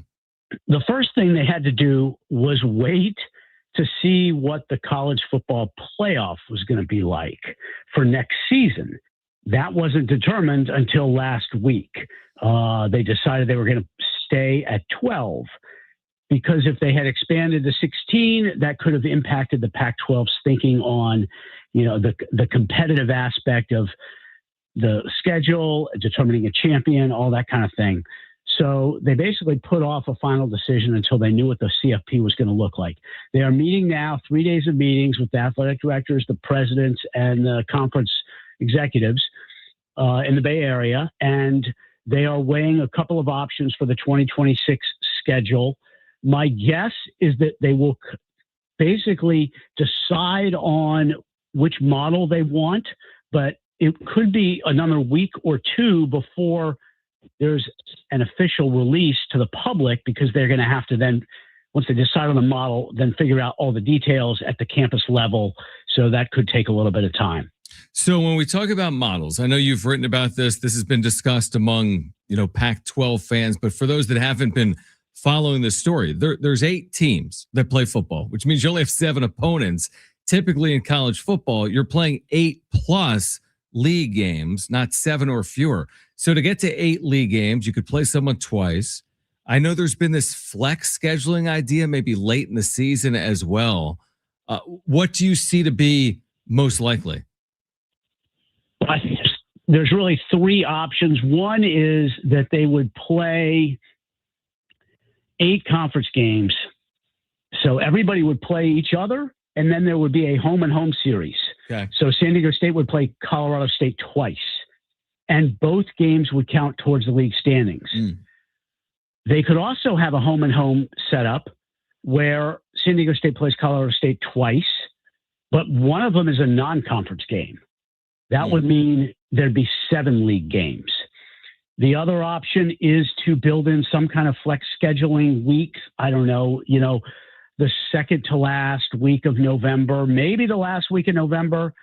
Basically, you would leave it open, and then the conference would decide on the matchups based on what is going to give it the best chance to get a team in the playoff. Now, the flex scheduling is, that is another layer of complication for the schools in the middle of the season, which is one reason you haven't seen other conferences do it already, because it's an intriguing approach from a competitive standpoint and a CFP standpoint, but it's just hard to pull off. My guess is, if I were betting a nickel, I would probably say they end up going with a model where they have a home and home series. Each team plays one other team twice, and one of those games is a non-conference. So there would be 7 conference games, 5 non-conference games, but one of those 5 non-conference games would actually be against a league opponent.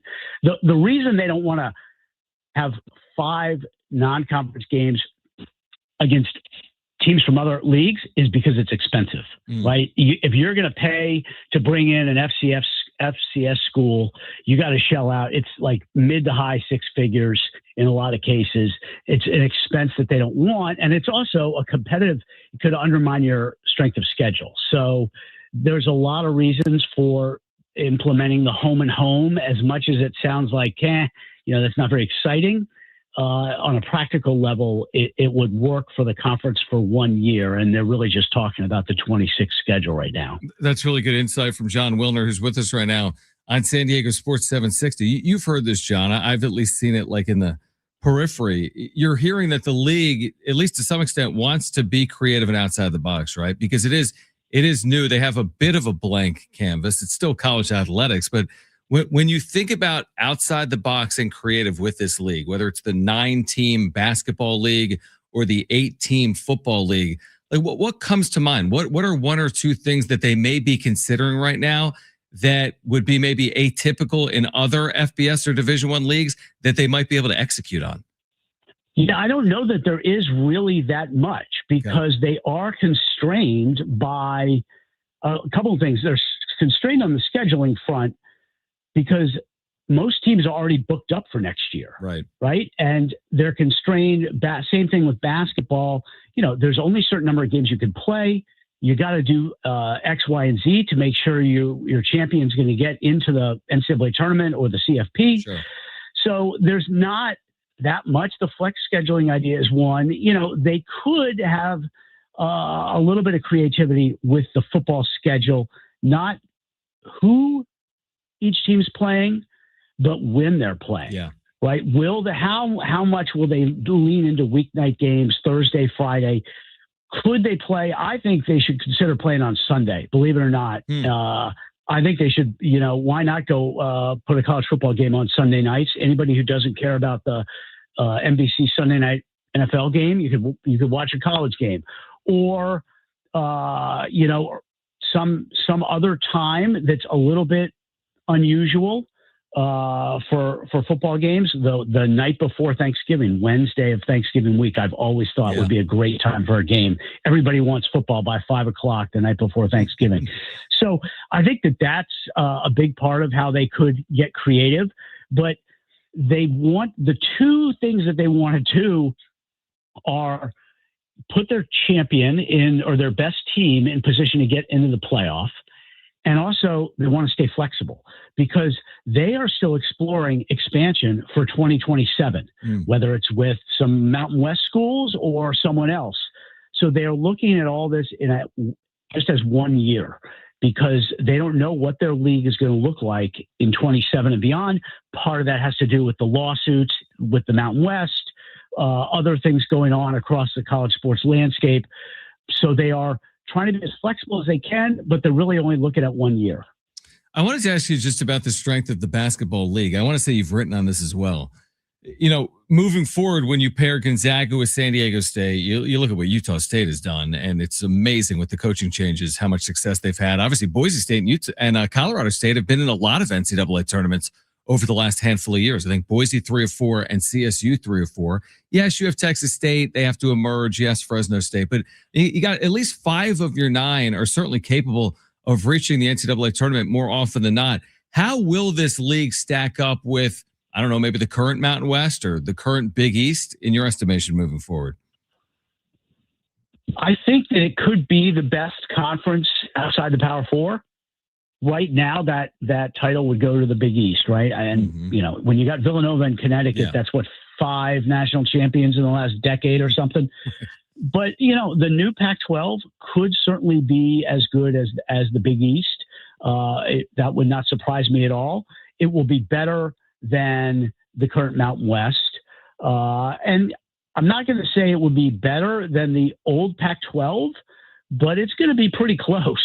The old Pac-12 wasn't that good a basketball league. You had Arizona and UCLA, and then it was, So I think it could be real good, and there's money to be made because you get into the tournament, you get those units, and that helps pay the bills. So I think that if you're looking how the competitive landscape, the new Pac-12 basketball will be better against the competition than the new Pac-12 football will be. Yeah, that's an interesting insight. Are they done, the Pac-12? Correct me if I'm wrong. They've announced 3 television packages. Do they have an additional package that they're trying to sell right now for Olympic sports or streaming opportunities? Is that out there right now or not? One more. There's a fourth package, Olympic sports. I think there's women's basketball, but they are trying to sell that. And I don't know where that's going to end up. It could end up just Pac-12 Enterprises, the production arm of the conference. They could just take those sports events and produce them digitally. So I don't know exactly, but yes, there is a fourth package of inventory that has not been claimed yet. And I don't know when that's going to happen. I assume by the spring, but football and men's basketball are accounted for with the 3 deals they've announced. John Wilner Hotline with us right now on San Diego Sports 760. On the opposite side of the coin, we're still waiting on the Mountain West to announce its future TV deal. What's the process that's playing out there with the Mountain West right now? Well, I've been hearing they're close for about 3 months. I don't know. I can't say for sure whether the lawsuits are impacting it. They didn't impact the Pac-12, so my guess is they aren't impacting the Mountain West. But I do think that the new Mountain West, the TV deal, is going to be less. They're going to go backwards, is my guess. So currently, the 6-year deal with Fox and CBS that's ending this year pays, I think, each school on average about $4.5 million over the course of the 6 years. And I would suspect that the deal that they're going to announce at some point here for the new Mountain West is going to pay each school less than $4.5 million, probably closer to $3 or $3.5 million. So they are going to go backwards. Now, the impact that might have on the Mountain West, I don't know. That and the lawsuits are certainly issues that the conference has got to deal with that could ultimately affect the membership of the Mountain West. We still don't know for sure long term what UNLV and Air Force are going to do.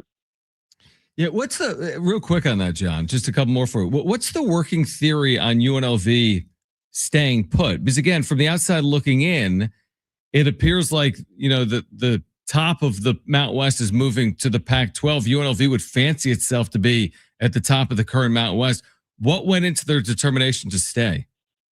I think a lot of it was that they wanted to be kind of the big fish in the smaller pond. Gotcha. And they felt that UNLV's ultimate goal is to get in the Power 4. They want to be in the Big 12.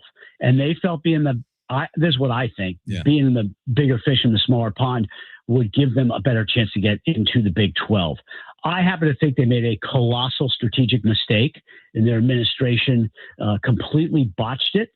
But, they are where they are. Now, we don't know for sure. Again, they're saying they're going to be in the Mountain West, but realignment is a funny thing. And until it is done and the contracts are signed and their grant of rights are signed long term and you can't get out of anything, you never know what's going to happen. So I would say it's a small chance that UNLV ends up in the Pac-12, but it is greater than zero. That is for sure. That's interesting. Final one is just on these championships.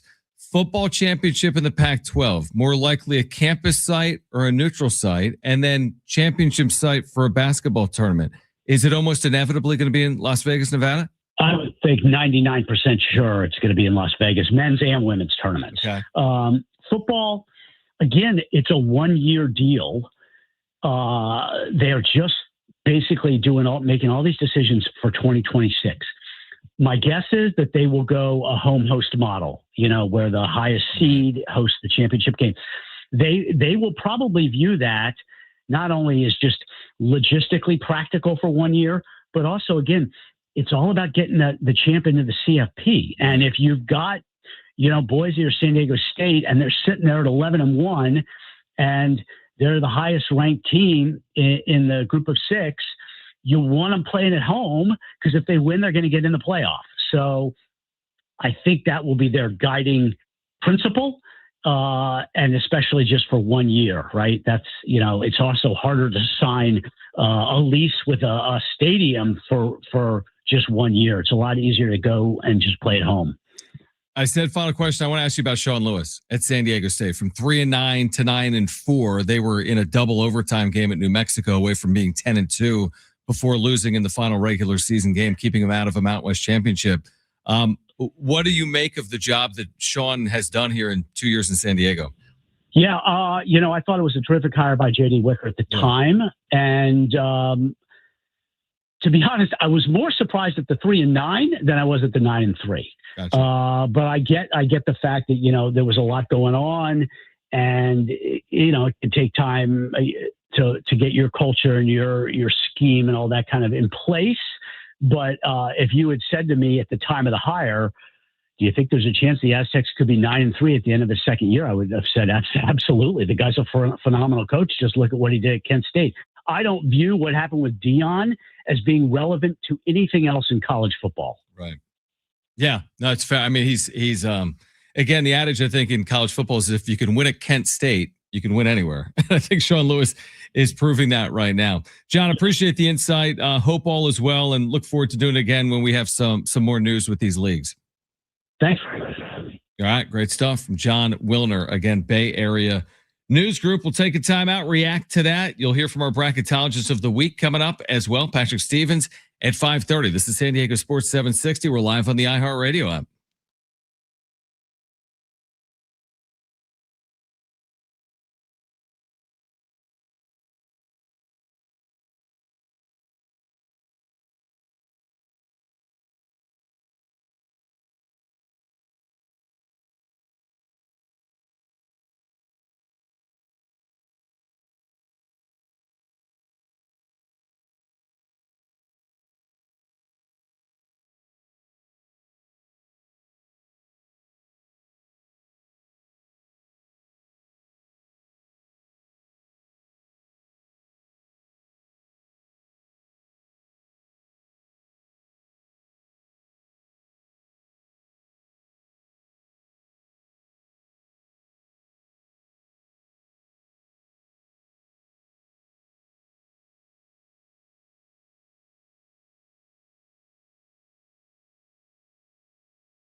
All right, San Diego Sports 760. San Diego Sports 760. John Schaefer, Brent Sperry. Our bracketologist of the week, Patrick Stevens, coming up in 10 minutes. You'll hear from Colin Cowherd later this hour. Then our pregame coverage for the Aztecs gets underway at 6:30 here tonight. All right, I'm going to read this from the 916. Steven is in our chat. He's like, you didn't read my text about the Aztecs. I'm like, I don't see your text. I think the text was too long. So he shorted it down. I'll read this, all right? This is the keys to the victory from our buddy Steven in the chat. Yeah, all right, let me read this. 70470 started with the word team. Keys to Aztecs victory. Rams players to be most concerned about are Jurgensen and Bemba, agreed. Must be aware of Jurgensen's versatility at 6'9", having an inside game plus the solid ability to hit on threes. Cannot allow the 6'7", 250-pound Bemba to bully us around inside and must force him to go to his left as to not get hurt by his right-handed baby hooks and other assorted short-range shots. Steven, have you thought about coaching? That sounds very good. That's a very good scouting report for tonight. Listen, nobody thinks this is a cakewalk, including myself. That's how I feel basically about every game. I think it's a very dangerous game. I do. I don't know if it's forget the terminology, whether it's a trap or whatever it is. It's just a dangerous game. I mean, Colorado State has good wins. They have bad losses. I mean, that's like a lot of college basketball teams. They won at Grand Canyon. Now, they did at semester break without students there, but they won at Grand Canyon. They also lost at Utah State, I think, by 42 earlier this year. But that's when Jurgensen was out, and Bemba has missed time this year as well. So, listen, this has been a good series over the years. The Aztecs have played the Rams very well at home. I go back to last year. Listen, last year, Colorado State was a Derek Queen runner away from being in the Sweet 16. Does anyone remember that? They beat Memphis in the first round. Then they had, I want to say the dude that transferred to UNC, I forget his name, Lake maybe, hit like a right wing three with 6 seconds left to put Colorado State up 1. I want to say this might have been in Seattle. So they're up 1 and there's 6 seconds left. And then I think Maryland advances the ball into the front court. They take a timeout at like 3 or 4 seconds. And then they draw up a play where they just inbounded for an eventual like lottery pick, Derek Queen, and he races towards the rack. He had a tough shot, like a runner off the glass, literally at the buzzer to win it for Maryland. That's how close CSU was to getting to the Sweet 16. But there was a game here last year. They had a first round pick on that team as well, by the way. Nick Clifford was with the Sacramento Kings. There was a game last year where it was like Clifford against Bird a little bit. That was getting some of the attention. And Miles Bird had just a sensational game at Viejas Arena. This was before Colorado State went on its late season run. I think they won 11 straight at one point, including the Mountain West tournament for the first time since 2003. Miles Bird is coming off a sensational game against UNLV where he could not have played better, like truly could not have played better. So the question tonight is, can he pair that into back-to-back really great games? And we had him on the show yesterday. He was kind enough to join us and has always been one of my favorites in his 4 years here. And this is obviously a big opportunity for the Aztecs and Miles Bird, but CSU is not a pushover. They've got a first-year head coach. Nico Medved moved on. But the only reason they have struggled is because of the injuries. And I think injuries impact all teams. I mean, the Aztecs, for example, are right now without Magoon Guath, who I think is already listed as out for tonight. And he's also been listed by the team as week to week. So he's not day to day. So they might not be getting him back, in the next 48 hours or 72 hours. It still could be a little bit of time on Magoon Guath, who, if he doesn't appear tonight, I don't think he will because he's listed as out on the injury report. That'll be a third straight game without Magoon Guath. But here's the thing.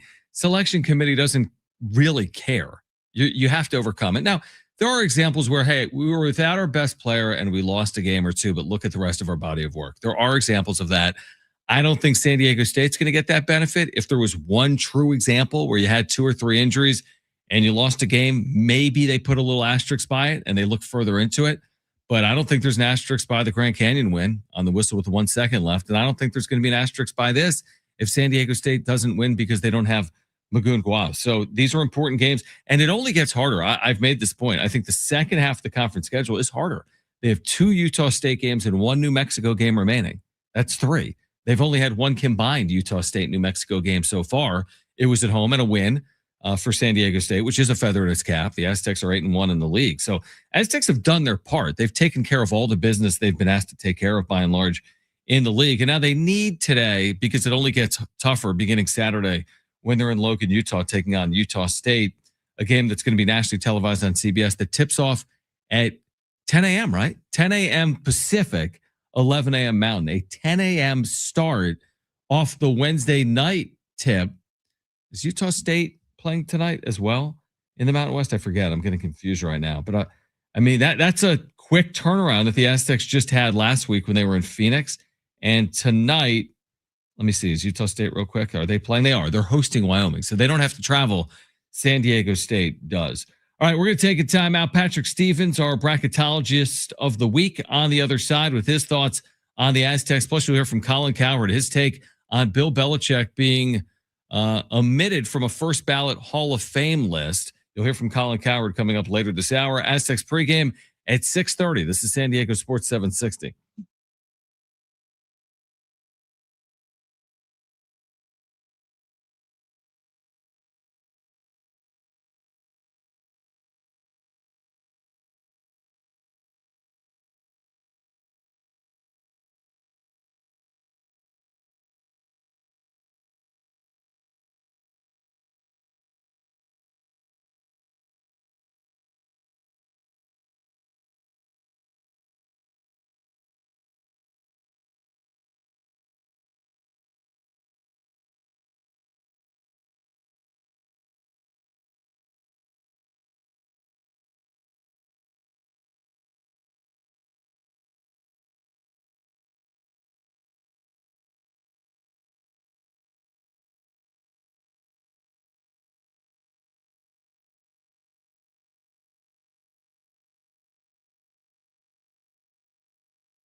This report is sponsored by Covered California, for the love of Californians.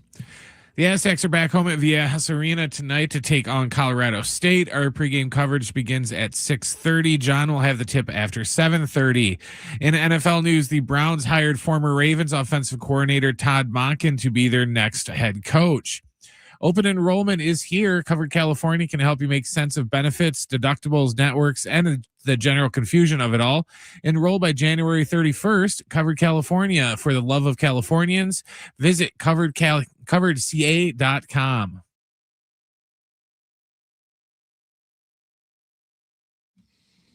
You're going to hear from Colin Cowherd coming up in about 15 minutes. Our Aztec pregame coverage gets underway at 6:30. Ben Fletcher live from Viejas Arena. I'll be on the call coming up at 7:30. Where on earth did I start this with Patrick Stevens about this Mount West? All right, so Patrick Stevens is our bracketologist of the week, and we started the conversation by asking him about the overall strength of the Mountain West Conference. Yeah, I don't think it's going to be quite as favorable. And by the way, you are right, 4-6-4 over the last 3 seasons for the Mountain West. I think one of the things that's happened is we've seen, so many of those power conference teams have essentially exclusively scheduled power conference teams and not sort of the teams out of the Mountain West, the A-10, the American. Maybe exclusive is too strong a word, but you look at the profiles of all the top teams in the Mountain West, and there just simply aren't that many high-end opportunities that these teams had outside